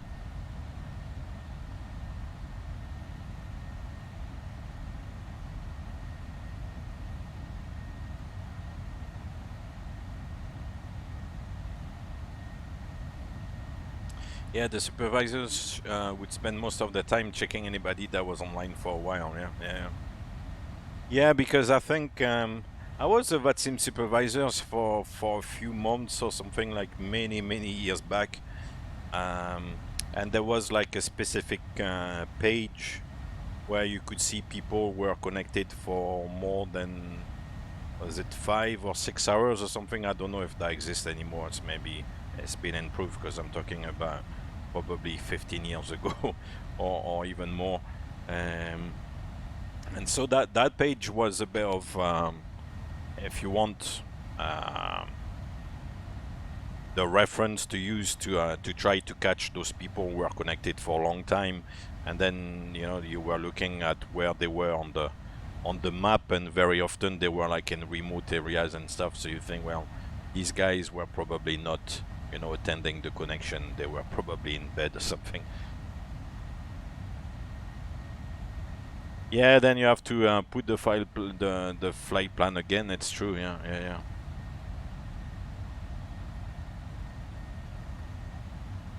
And I've as a controller as well. Sometimes I've had like, and some sectors where, in bigger sectors like Eurocontrol or something, where it's been very busy, and then you've got like somebody who connects in the middle of your sector, and you don't really notice at the beginning. He doesn't even know you're there.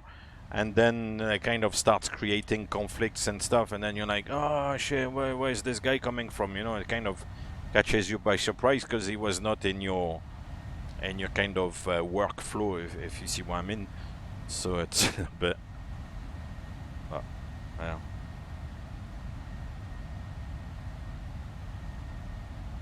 I don't know, maybe we should. It's hard to tell because for a long flight like this, if you want to do it connected, you can't. You're not gonna be attending the connection for like 15 hours. That's understandable, but then to reconnect and having to do all these things and possibly, you know, come up in the middle of a busy ITC sector, I don't know what the solution is, to be fair. Because on one side you cannot spend all this time monitoring the connection. But on the other side, you know, yeah, it's a catch-22 situation.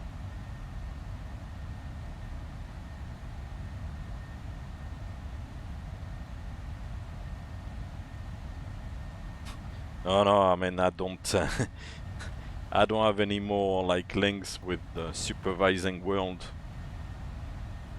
So yeah, I'm not gonna tell anybody.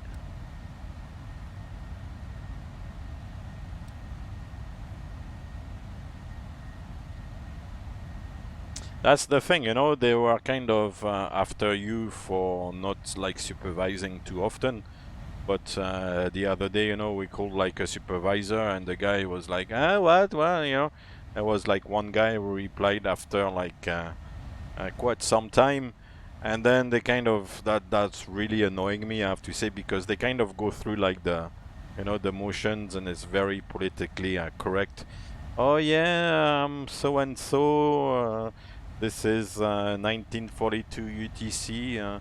How can I help today? Well, you've already explained everything, and it's like, you know, stop the bullshit, you know. So excuse my French, but and let's get to the facts straight away instead of like, you know, it's like you're going to see a doctor and you say, oh yeah, I might cure you, but I might kill you as well. And just, I'm kind of giving you the options. Yeah, it's kind of, well, kind of. Lay down things for you to consider. Oh, fuck. Yeah. Oh, God. Hey, it's Marky. How are you doing? Good evening. Welcome to Southwest 5041 to Baltimore, where we're flying. Maybe not the actual football team, but more probably the fans, the Kansas City Chiefs to the Baltimore Ravens. Yeah, I'm doing well, continuing the NFL Tour 21. This is week 2. We had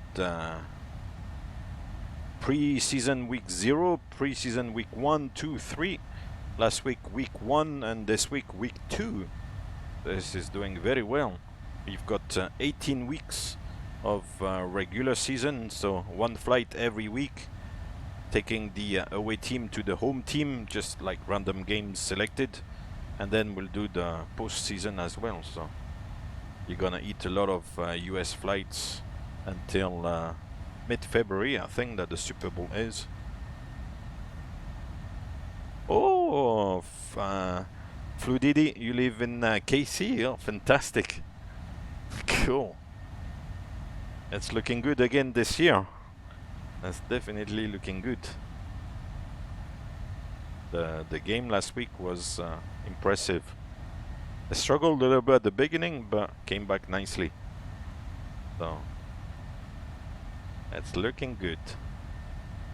This may be the defense, but Spags is on the case, so he'll get that sorted out.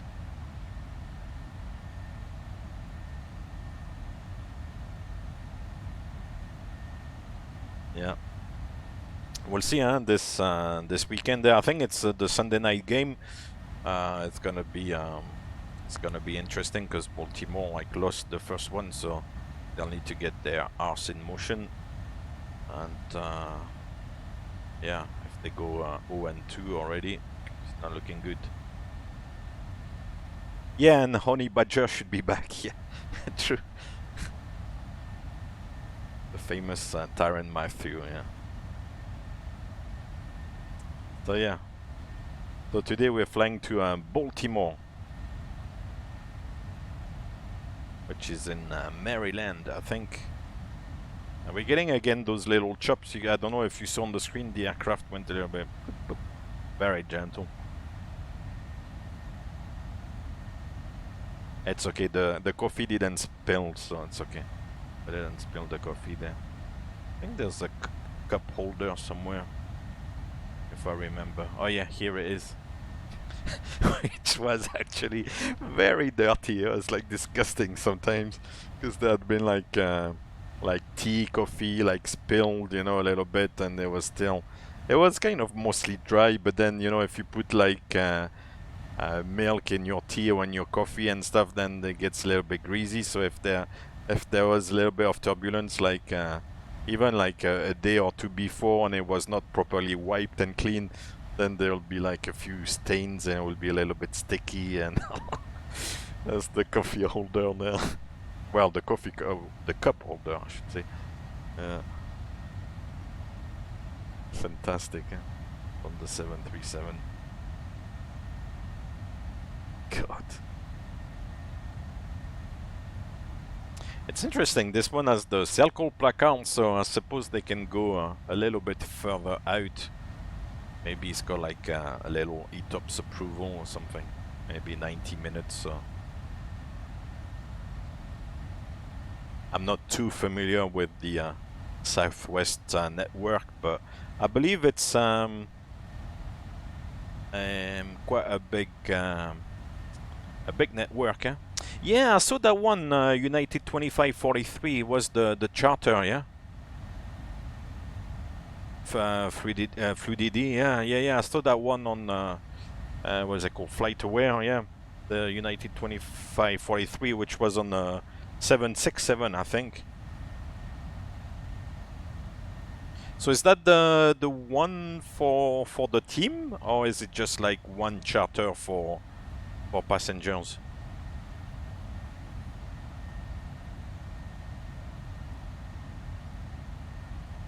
Yeah, no, I just like saw it this evening when I was kind of checking the flight number and stuff, because all the previous days is just the normal like airline flight. So the Southwest, there's like a flight every day. I think maybe 2 or 3 flights a day or something, but very regular anyway. Oh, for the team, okay. So they just headed out today. Today was Saturday. Oh, so just heading out a day before then. They don't head out too early. I thought maybe they would head out there like maybe 2 or 3 days before. But just go the night before. Basically, sleep overnight and then tomorrow Sunday, and yeah. They landed 9 minutes ago, yeah. Oh, fantastic. Yeah, that should be on FlightAware, I think. On other like tracking websites as well. Yeah, I did see that one today. Well, just before I came on, yeah.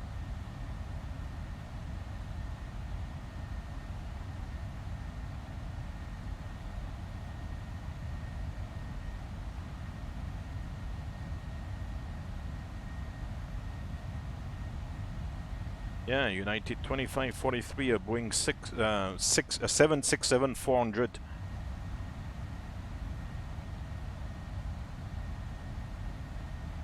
And they did land on runway 33 indeed. 33 left. So that's the one we'll go for. Oh, but they were on a slightly different route though today. They went a little bit further south for some reason.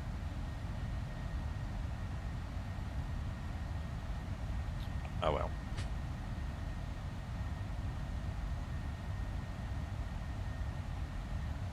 Ah, okay. The baseball charters fly to KMKC. Is that like another airport in KC? Yeah, and they usually are 7.3s. Okay.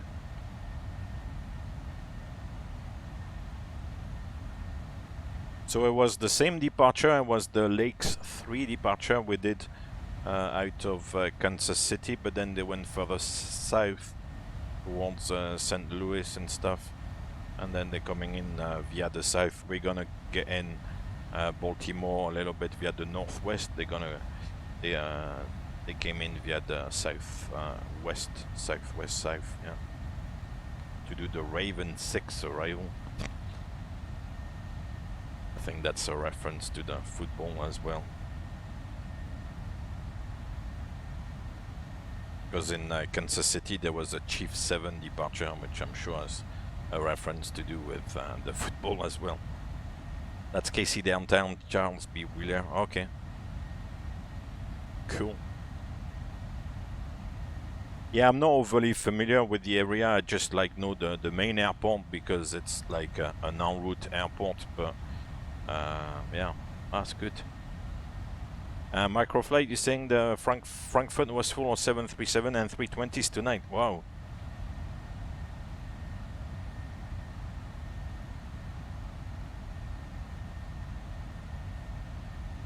Yeah, it's you know, even if you got a lot of traffic on the ground, they can, you know, possibly expedite it quite nicely. So it depends, you know, it depends really on the traffic situation. If they can slot you in and then once you're on the go, then they can get you going rather quickly, yeah.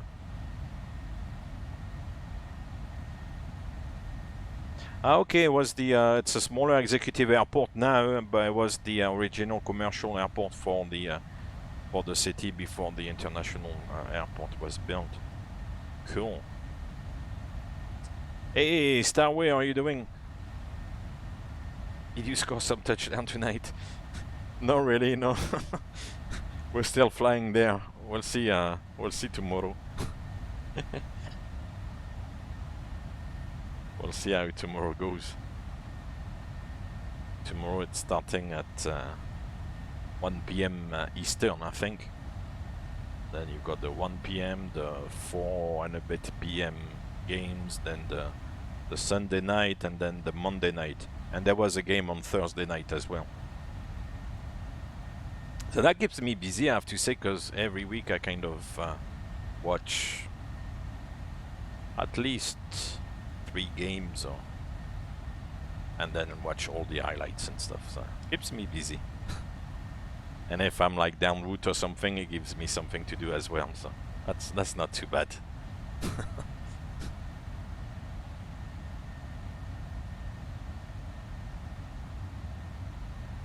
Oh, you found a video, Rotterdam, of a pilot student and an instructor performing an emergency landing in Bern after the left wheel broke off.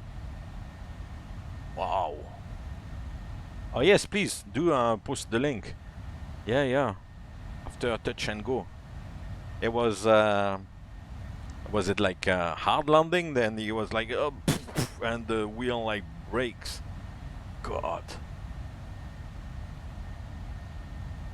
So I guess maybe if it was like probably like a PPL flight or something, those aircraft have like dual control, so hopefully maybe with the remaining control wheel or whatever you want to call it, they did manage to control the aircraft a little bit, hopefully.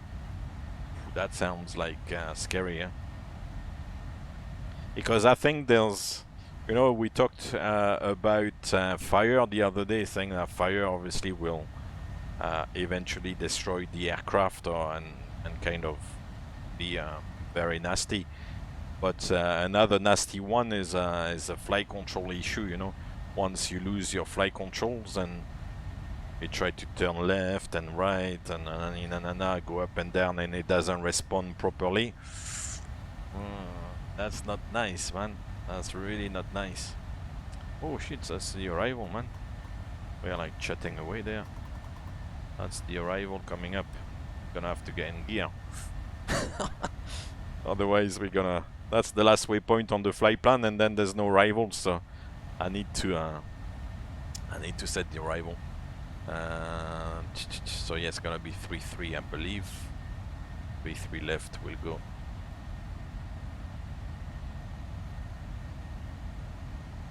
Yeah, let's go 3-3 left. Okay, so what we're gonna do is look at the chart. Oh, DC is on still. That's a good thing, I believe. So first of all, let me find the chart for Baltimore.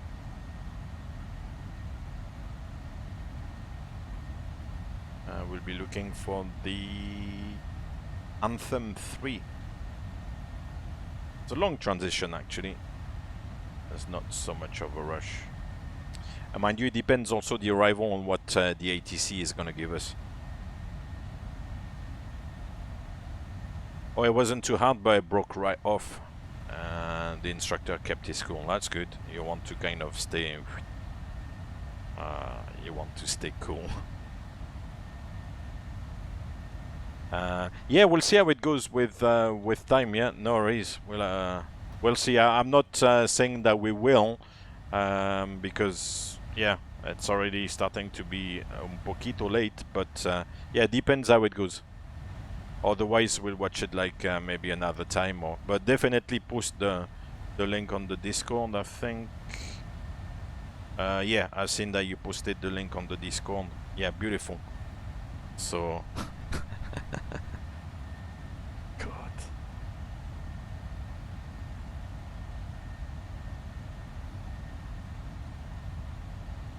Right, so that chart, let's see.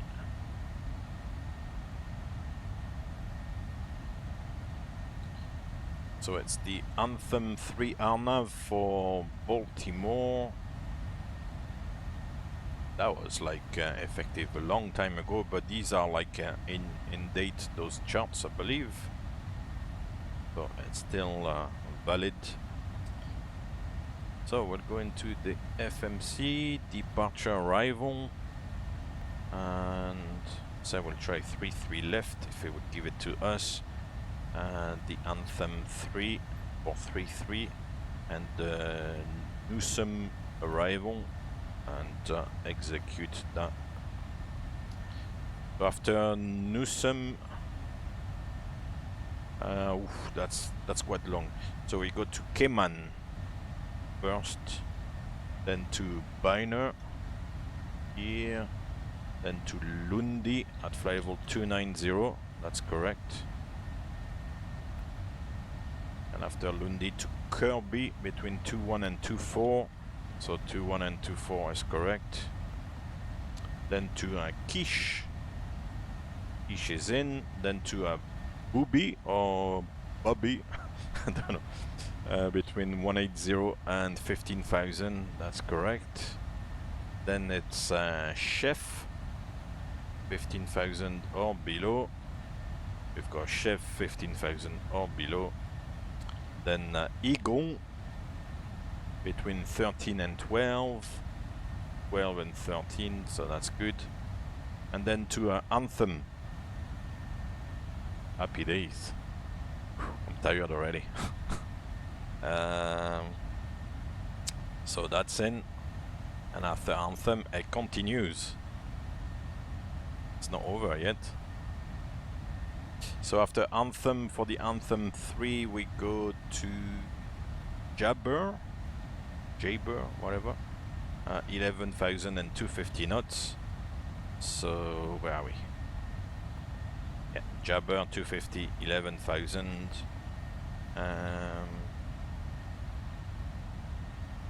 Then to Old Bay, below 9,250 knots. So 250 and 9,000 or below. Then to the Crabs between 6 and 5. Crabs 5 and 6, yeah. Then to Fins, which is 5,000 armed altitude, and then to Key at 4,210, and then ropes, and finally hook. Oops, hook, ascendant vector. Oof, I'm tired already, man. Oh, it's a long arrival, very, very long arrival. Cool. And then for the ILS, let me find the ILS chart.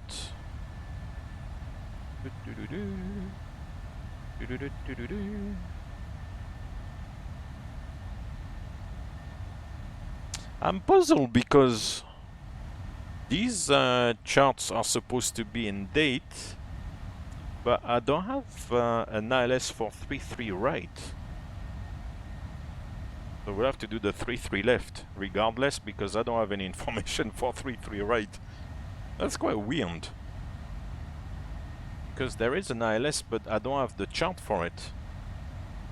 It's not in the package there I've got. Yeah, we'll have to request if it gives the right. Anyway. So here it is.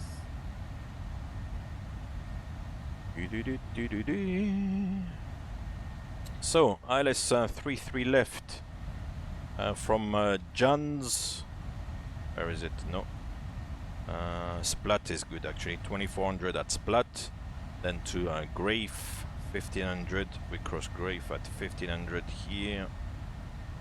And then all the way down to the runway 3-3 left. Yeah, is in. And for the missed approach, we climb to 2600. Oh, that's an original altitude. Dated 2600, yeah. So that's good. 30 miles to top of descent, not too bad. So I know every time I kind of go through that, but that's really the way to. That's really the way to do it. You know, you have to kind of make sure that the information you have in the FMC matches the charts, because sometimes it doesn't. It's not always vital, of course, but it's better to have the correct information rather than, you know, fly the wrong thing. Above all, if you fly online. If you fly offline by yourself, then it's not like a big deal. But I need to change the speed because I think there was a 280. I know.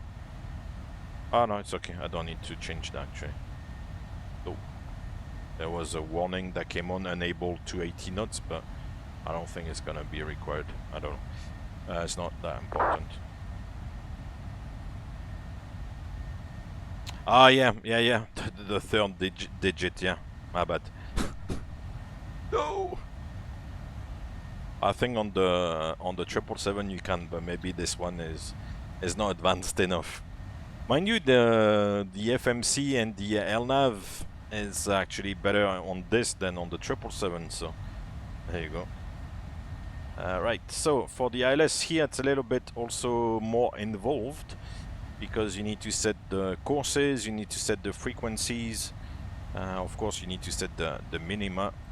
So the courses on the chart, this is a little bit different to the Jeppesen. You don't get the Jeppesen like briefing strip at the top, you know. On the Jeppesen chart you've got what they call like the briefing strip.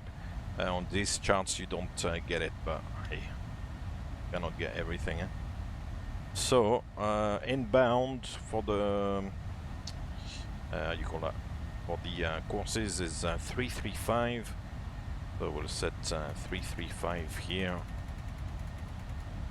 on both sides.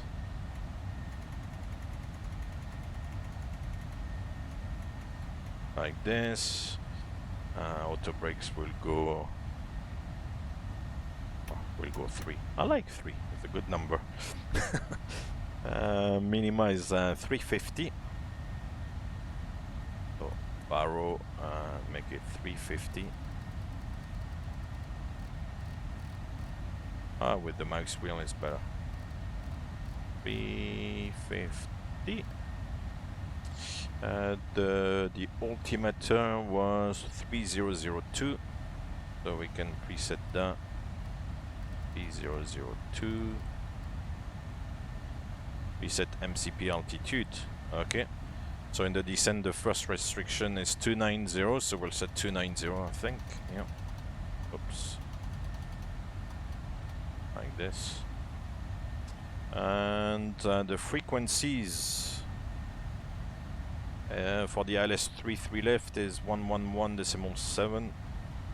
So we'll set 111.7 on the left and on the right.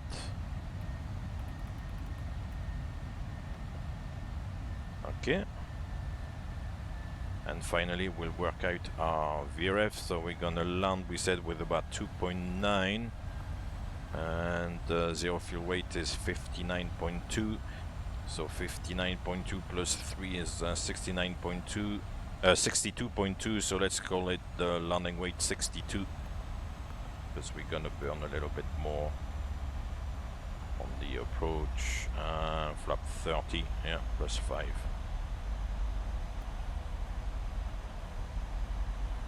That's it. Yeah, I think we are all set. Happy days.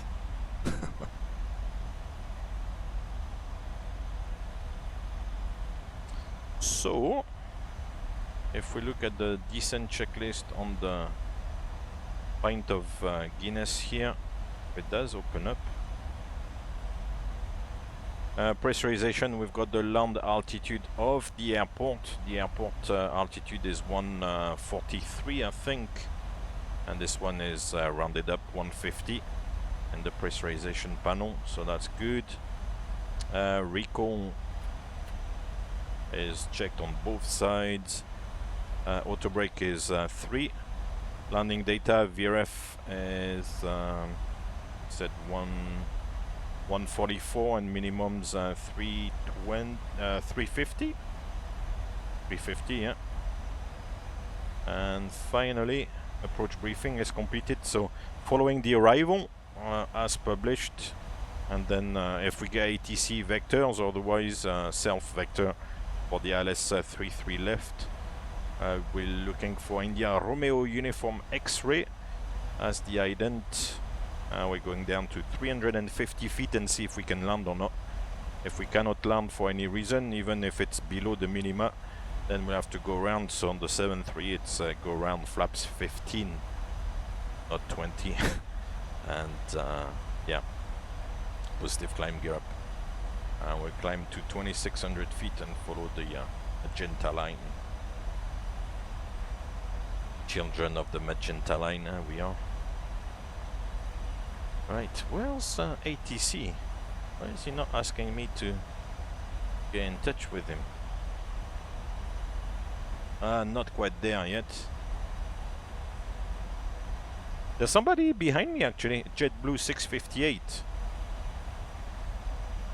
Here, from Cleveland. Oh, and Baltimore approach is on.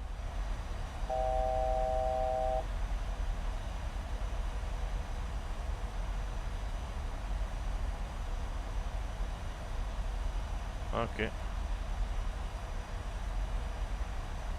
Well, I don't use MSFS obviously, as you can see, but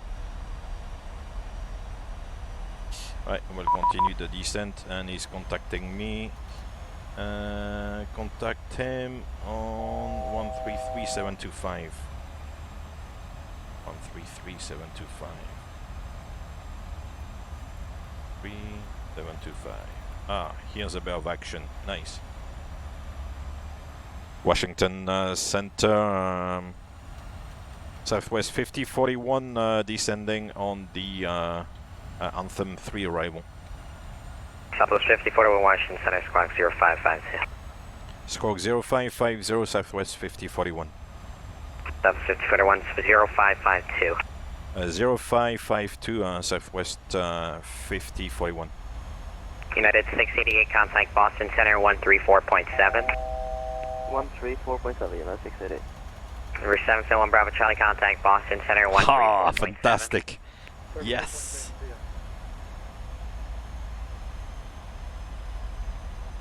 Fantastic. That's amazing ATC, man. JetBlue 1119, contact Atlanta Center 132.907. So it's at 210 and follow the arrival. JetBlue 570, Washington Center, squawk 0557. 0557. Ah, that sounds so good, man. JetBlue 1738, are you on the arrival? You're assigned ILS 19 or left. You're off the arrival at the moment. Da-da-da-da-da-da. Right, we'll set Alright, this. JetBlue 1738, turn left heading 160, intercept the runway Well, sign 19 or on. left localizer. 160 to join the localizer, JetBlue 1738, thanks. Onto the TWA 966 heavy wheel, need radar active. Washington. Alright, you're on the Del Road. So Hey, baby boy. 966, roger, descend How you and doing? maintain 10,000. Maintain 10,000, TWA 966 American 521, reduce speed to 270 knots. Let me pick up the chart again. American 521, reduce speed to 270 knots.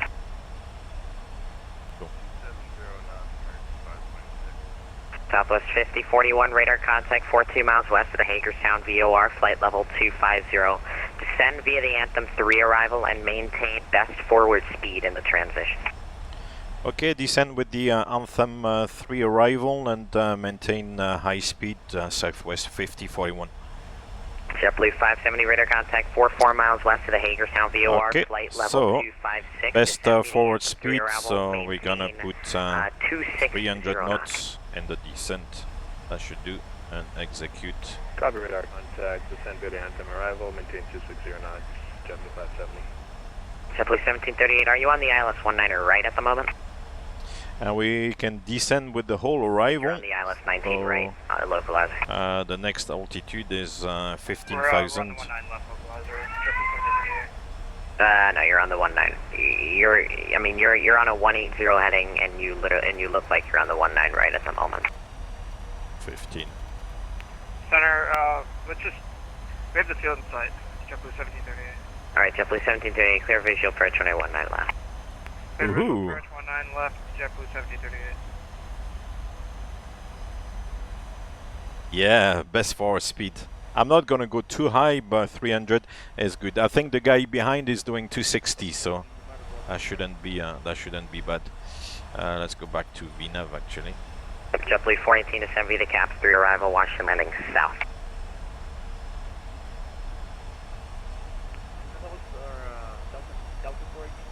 Delta 418 to send via the CAPS 3 arrival, Washington landing south. That's quite The nice. Cap 2 arrival landing south, Delta 14. That sounds so good. That sounds so genuine, man. So authentic. Oh, we can see the guy behind. Center, Zolter 88, request Ah, too late. Now it's changed the view. Request vectors ILS 01 left. Zolter 88 to send to maintain 4,000 and turn right heading 150 vectors for the ILS 1 left. Right, Teal. 150, Zolter 88.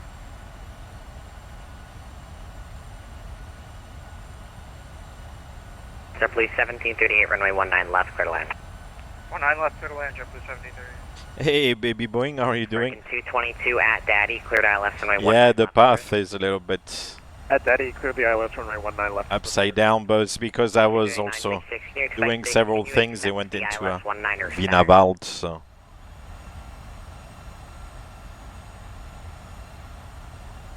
Let me maybe reduce the sound tiny bit. Yes.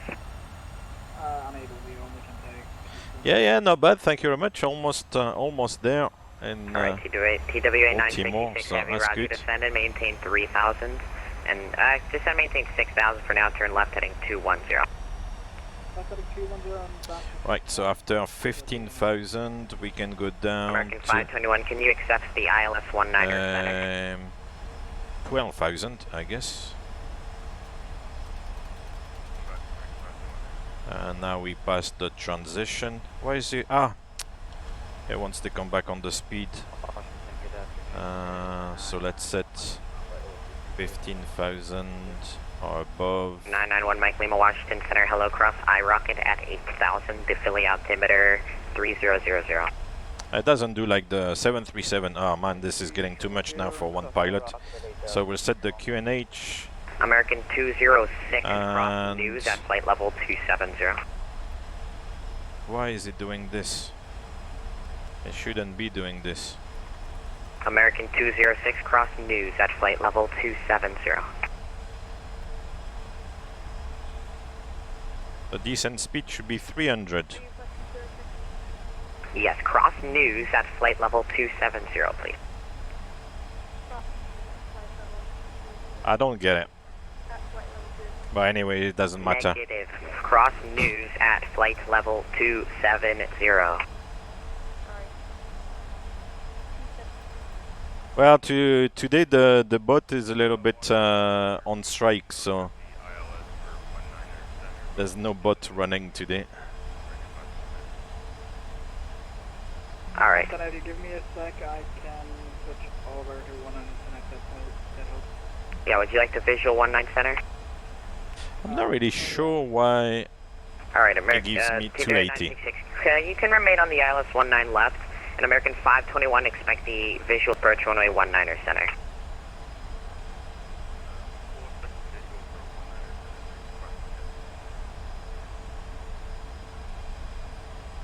Which one is this, the video?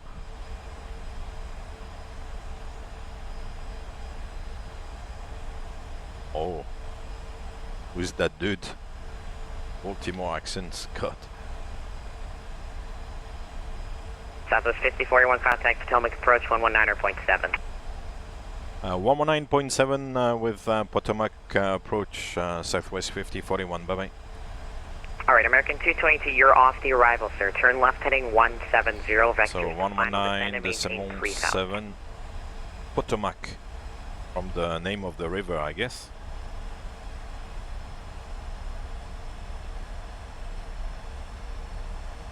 Potomac approach, good afternoon, Southwest 5041, descending on the Anthem 3 arrival. Southwest 5041 Potomac approach, continue descent via the Anthem 3 arrival. Baltimore altimeter is 3002. You can expect visual approach runway 33 left. Nice, welcome aboard. Okay, I expect visual 33 left, continue descent on the Anthem 3 Southwest 5041. Okay, so continue on the arrival. 12,000 and then 11,000. So we are in VNAV path, so it's looking good.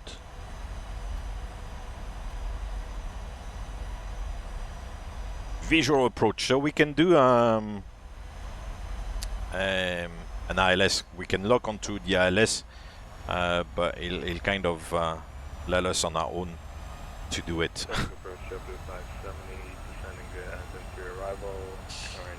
It kind of asks to maintain high speed, but for some reason I can't get rid, or can we delete that? Oh yeah, we can. Oh yeah, because it doesn't work like the 777. I'm kind of not remembering very well here. Right, so we'll accelerate again. Man, the thrust lever is going like... God. Actually, approach, is it possible to get to 8? I think I don't have the direct scenery for... I hope my scenery is okay.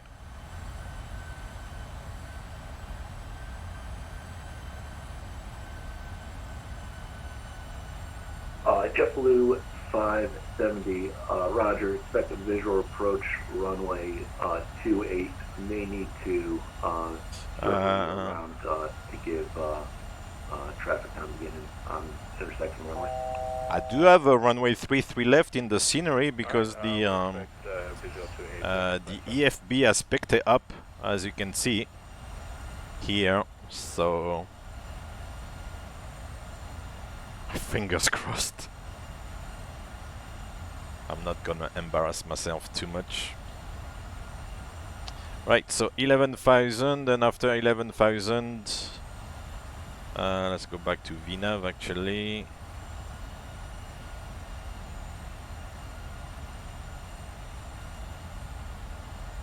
Then we'll reduce the speed a little bit, because anyway in the US it's mandatory 250 below 10, so it's like 250 11. It's good enough.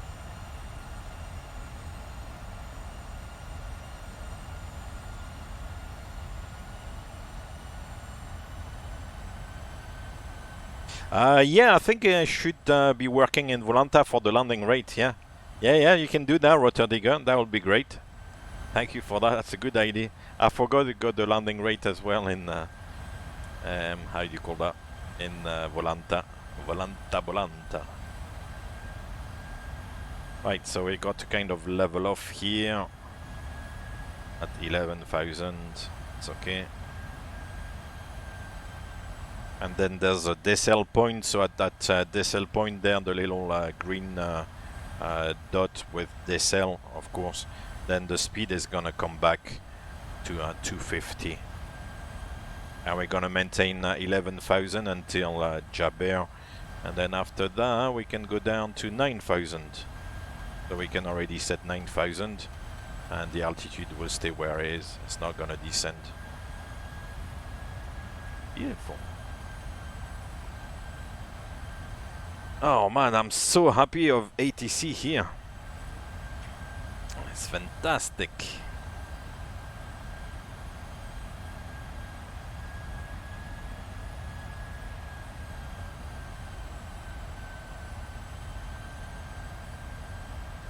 $300 knots.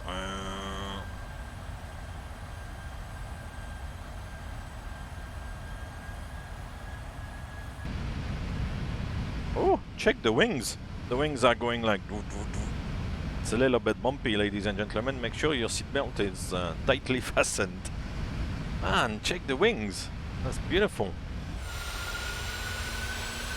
Oh, wow.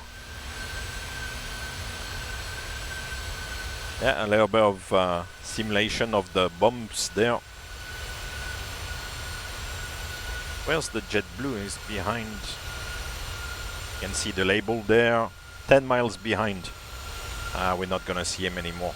Yeah, I'm increasing the gap, which is good. Right, and now the speed is coming back here, 250. It's a Jabber.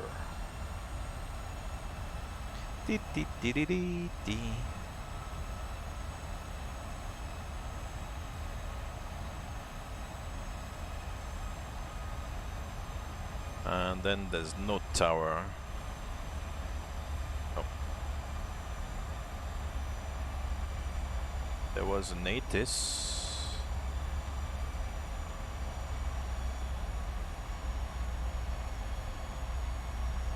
Ah, but there's no ATIS. That's the ATIS. Requesting ATIS for Baltimore. Baltimore ATIS. Nada, nothing yet. Okay. Right, and now we're descending after Jabber. Now we're gonna pass 10,000 feet, so I'll put the lights again. Approach 7570. The seat belts are on, the pressurization is coming back. Southwest 570. I'm sorry, we'll check the recall. 41. Potomac approach, go ahead. Pass your message, Southwest 5041.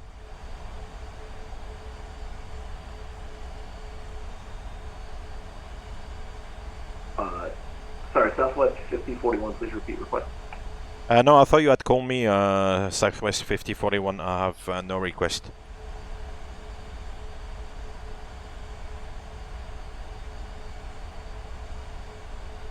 I don't know.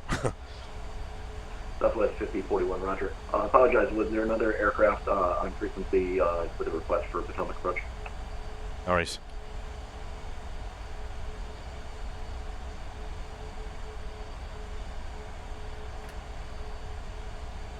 Right, so after 9,000 we can go to 5. Potomac approach. November 47. November 47. My FMC doesn't have the waypoints. Just requesting vectors to the approach from visual 2. Oh, thank you, Rotterdigger. 570. Predict the landing rate. God. On the 7.3, oh mind you, the other day on the 777 it was horrible, huh? Well, not horrible, but it was a little bit. My airspace, Washington Center is 400. getting offline. Frequency change to advisory is approved. Radar services are terminated. Have a good flight. What's the JetBlue 570, Rogers, you can expect vectors in to the visual for 28. It's a little bit in the soup at the moment. Continued descent. It's a nice day, 29 degrees I think it was. So can't complain too much. Copy, expecting visuals for 28 and Partly cloudy. Oh, I'm loving this, man. It's really nice.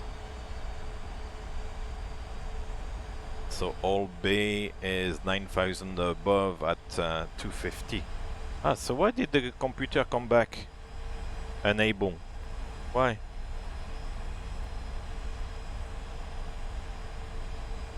Yeah, I don't know why that's that. I'm not gonna fight the computer, I have to say.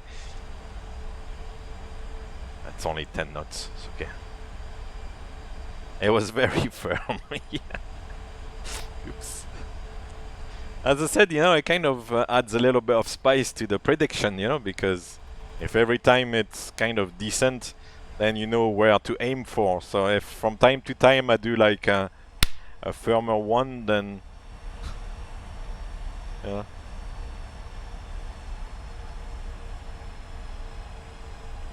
Right, so at crabs we should be between 5 and 6.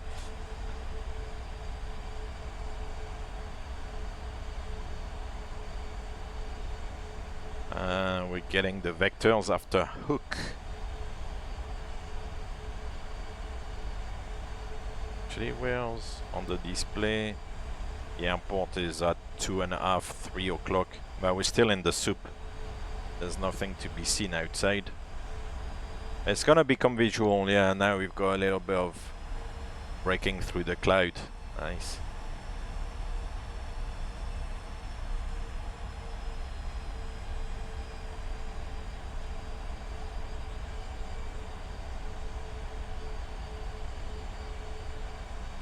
If I ain't Boeing, I ain't going, baby Boeing. But yeah, it does kind of sometimes silly things indeed. Southern approach, Spirit 145. Spirit 145, Pacific departure, go ahead. Southern departure, good evening. Spirit 145, we're looking to pick up our far over to LAX southbound. Spirit Wing 145, you are cleared to Los Angeles via Trip 7 departure. Yeah, here's Volanta so far. Filed. You are going to climb via SID and expect flight level. The arrival then obviously goes away from the main line. And we're going to come around here and go back in. Copy that, we're cleared to LAX asphalt, Turf 7 auto, we'll climb out via the SID. 34010. So we are going to cross crabs just about 6,000 or below, yeah.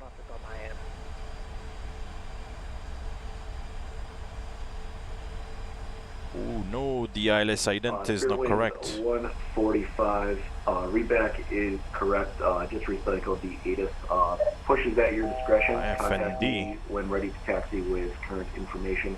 Expect departure on runway 285. Copy that. We'll clear the push and start, and we'll let you know we have the weather. We'll see ya.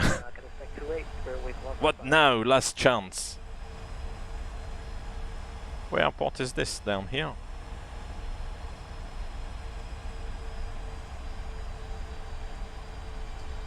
And let's see what I have in the. If you go to init ref index nav data, waypoint airport. Oh, I can't remember. Doesn't matter.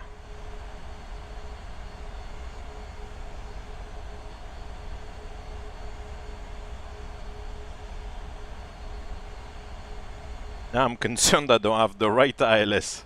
God. Ah no, it's the reciprocal 15 right IFND It's because it's the same frequency. That's why I get the ILS ident, and now it's changed IROX. Yeah, good. Okay, I'm reassured now. 4,000 feet, my friend. You need to go down. Being distracted there. Fly will change. And 210 at key. So let's go to the up speed. Yeah, 210. Descend. Descend, descend. We're gonna be high.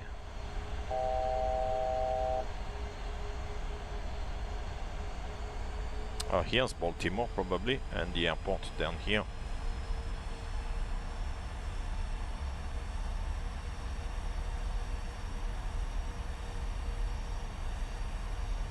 Why is it adding thrust?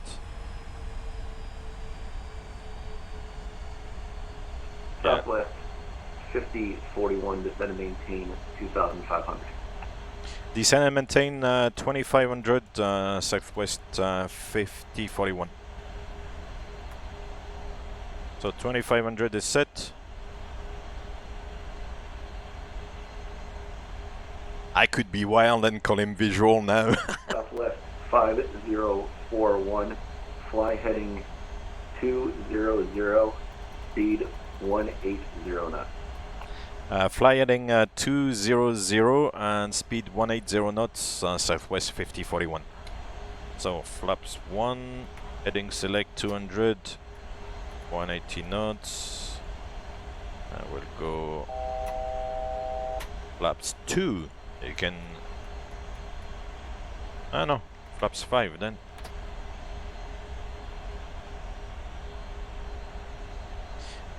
And of course, with flight level change, it almost levels off. We have one entry. You won then. Was it you? If it was you, you won regardless. Well done. Yeah, we are visual now. We'll let him vector us, kind of. Gives him a bit of work for the controller. Vertical speed 500 feet per minute is good enough.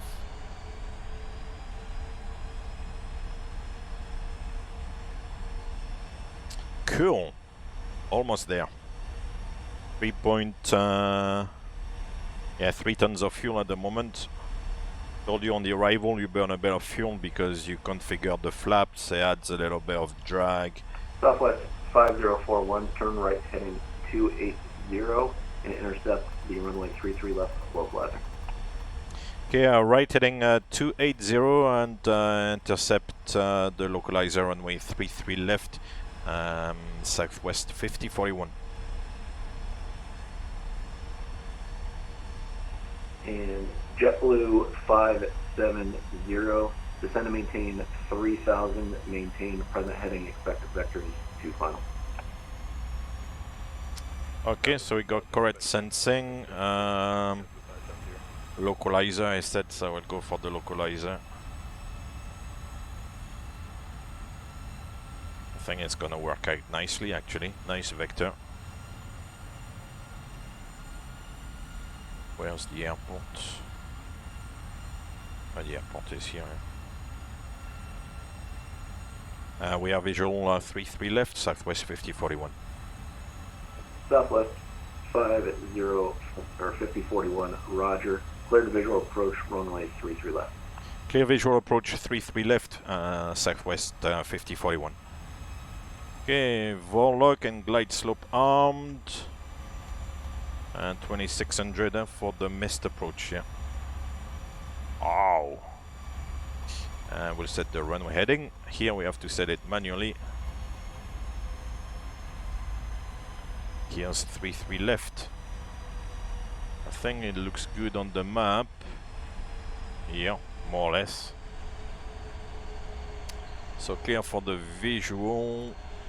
So we just fly the ILS, but... 5041, winds are calm, runway 33 left, clear to land.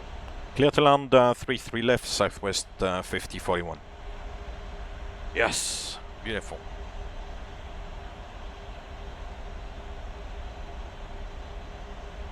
Ah, you can't take part in it. Okay. JetBlue Right. 570, We'll right go heading gear 1 down. Flaps 15.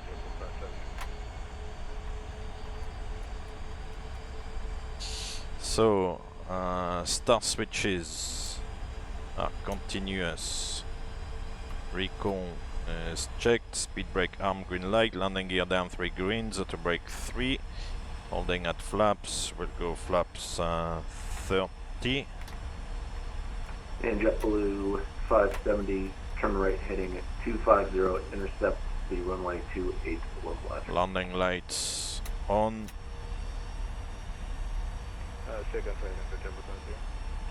So 30 green light, landing lights on, landing checks complete. 0 now, intersect the runway 28 localizer. And then, which button is it? Oh, I can't remember for the speed. Is it this one? No. Oh, here it is. Auto throttle off. Dun dun dun dun. Clear to land. Cool.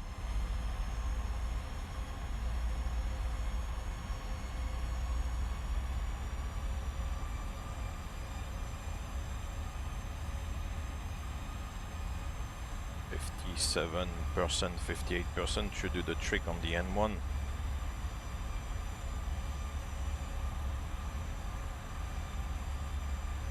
Race for impact. Wish me luck. Ah, that was a good flight actually. Really enjoyed that one again.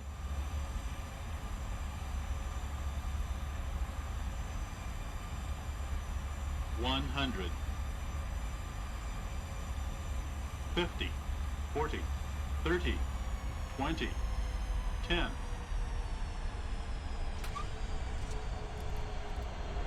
Excellent. 200, yeah, that's the tariff. Anyway, it doesn't particularly bother me. Southwest 5041, welcome to Baltimore. Exit runway right when able. Okay, vacate to the right when able. Southwest 5041. Okay, so auto brake disarm. Let me see. And Southwest 5041, parking at your company gate. Taxi via Foxtrot to Tango. Have a good day. We actually missed Foxtrot. We'll go on to Hotel and then Tango to the Bay. Southwest 5041. Southwest 5041. Roger.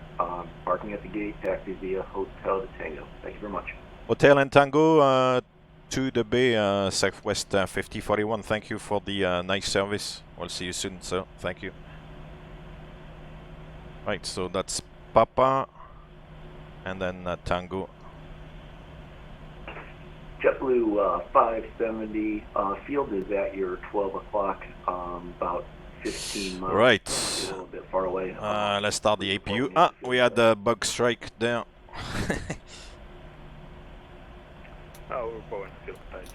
Taxi light. This can come off. This can come off. And one man is a lot, huh? That's it. Auto brake can come off. Speed brakes we can retract. That's it. What else? Oh, the strobes. JetBlue 570, Roger. Cleared visual approach runway 28. And we're going to Alpha 7, which is here actually. It's coming up. Alpha 7 with the safe dock. No, no, follow me. Southwest, of course. Alpha 7 is Alpha 9, Alpha 7. Coming up, coming up. Cool. Oh, that was really nice to have the ATC on arrival.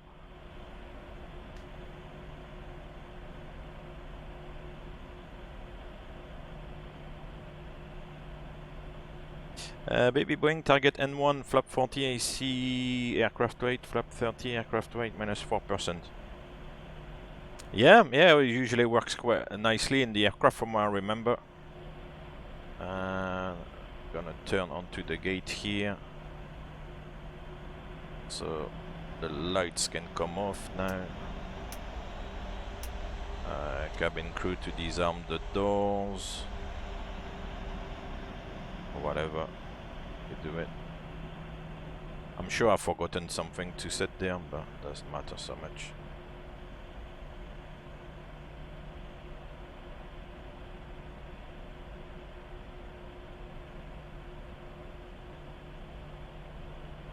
Boeing 737 on the board. Good.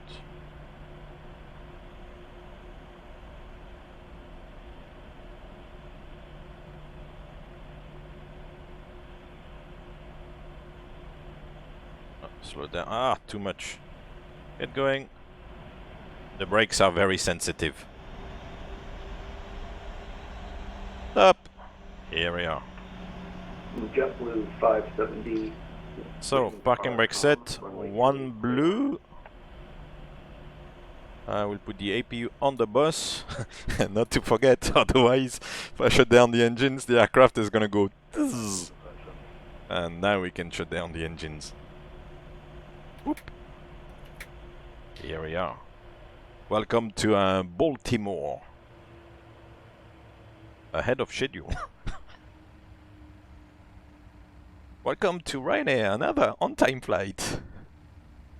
So they'll be like that, huh? Cool. So we'll shut it down so the fuel pumps can come off.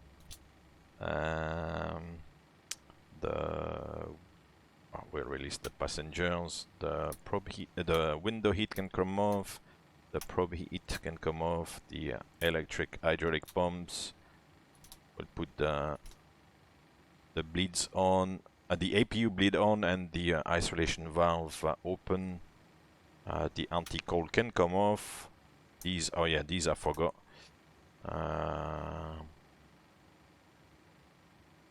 Yeah, pretty much. Oh, the weather radar as well. I'm burning people on the ground.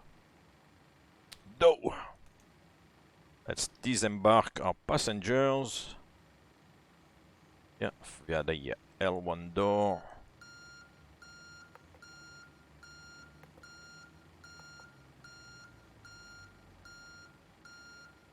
Set the chocks. Request the ground power. And open this one. And maybe the cargo doors as well. That's it. Disembarking at Southwest needs to be efficient. Huh? Low cost needs to get going. That's it. Roughly. I'm sure I've forgotten something, but it doesn't matter so much. That's it. Welcome to Baltimore. Beautiful aircraft.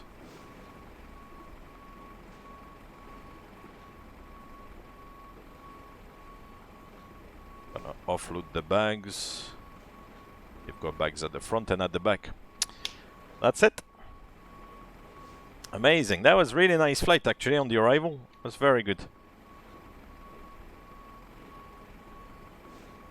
A bit too firm, yeah. Yeah, on the 737 it's always 200. You know, I don't know.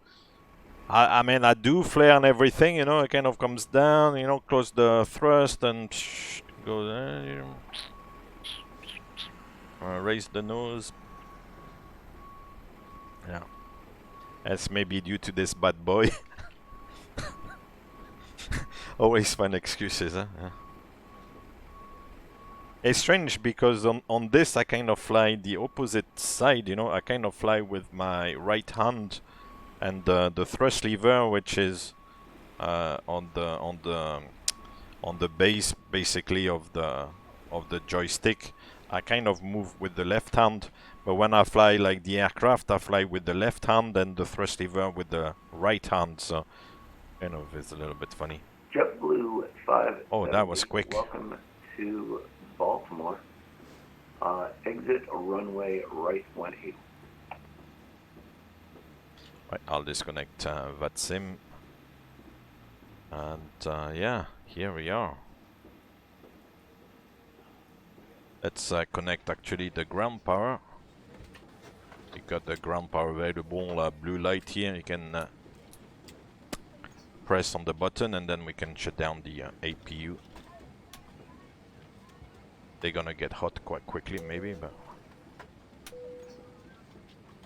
that's it.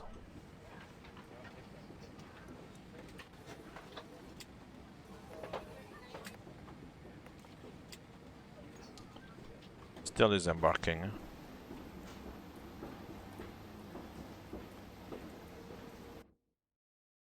That's it, guys. I'll hang around just for a couple of minutes today because gonna go dodo.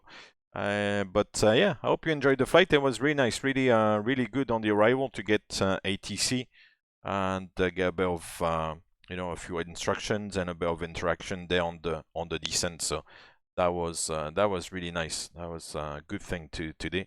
The other day in Charlotte, the controller disappeared before, like just when starting the descent. But today it was good to have Washington and then Baltimore, like Potomac, on the arrival. That was really nice. And then, as you can see, it kind of said like a visual earlier down, earlier on the descent. He said, "Oh, expect visual approach," and then I kind of played the game, you know, said like, okay, visual with the airport now, and once he gave the vector to intercept. And then for the visual, when you're visual, it doesn't mean you can, you know, you have to disconnect the autopilot and fly this thing as if it was like a Cessna 152.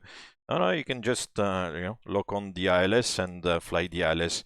It's just when they say you are clear for visual, that kind of gives you a little bit more freedom to adapt your heading and your trajectory in general. But you can definitely still fly the localizer and the glide slope. So if one day you fly like this in the US and they say like clear visual, it doesn't mean you have to disconnect the autopilot and fly this thing manually and, you know, yeah, in visual conditions like it was like a Cessna, you know, you still fly the ILS. So my ability to fly the simulator does not reflect my ability to fly the aircraft, indeed. But you have to be able to fly the simulator, the level D simulator. You have to be able to fly, because otherwise, yeah, they'll cut your balls. But yeah, that was Baltimore. So Kansas City to Baltimore today.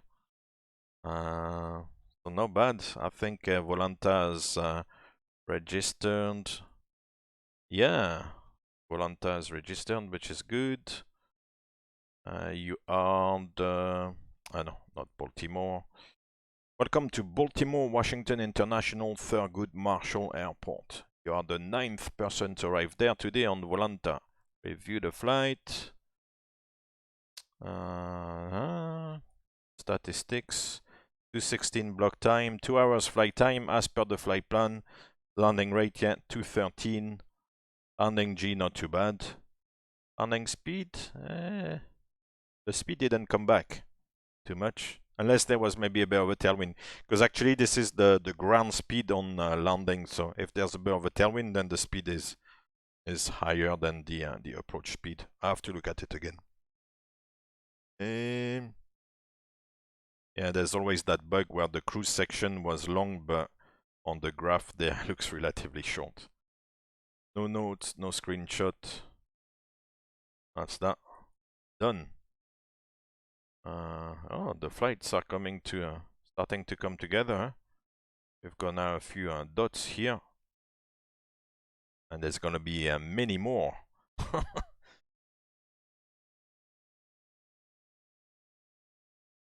That's it. Cool. Thank you very much, guys. Good night, and I'll keep you posted for the next one. Tomorrow, I don't think I'll have the opportunity to do so. Maybe on tomorrow is Sunday. Maybe on Tuesday or Wednesday. But then I'm gonna be away, so maybe I'll do the next leg of this on Wednesday, because then I'm gonna be away on a long trip for like 5 or 6 days again. So I'll be away next weekend, so I won't have the opportunity to do the flight before week 3 it is. So I might actually do the flight on Wednesday. I have to work out what I'm gonna do, but I might do the next leg on Wednesday. So so we'll see. We'll see how it goes. I'll let you know. Oh, no worries, Rabba. No worries about the North Pole. I mean, it's a complicated subject, you know, and once you're up there, you're pretty much on your own in the middle of nowhere. So it's yeah, it's a little bit daunting, but yeah. Guys, thank you very much for joining me again. I hope you enjoyed the flight. It was really good, with the arrival at ATC, and that was smashing. And yeah, hope to see you soon on the next one. Have a good evening. Thank you again for joining me, and until next time, as they say. Thank you very much, and I'll see you soon. Thank you very much.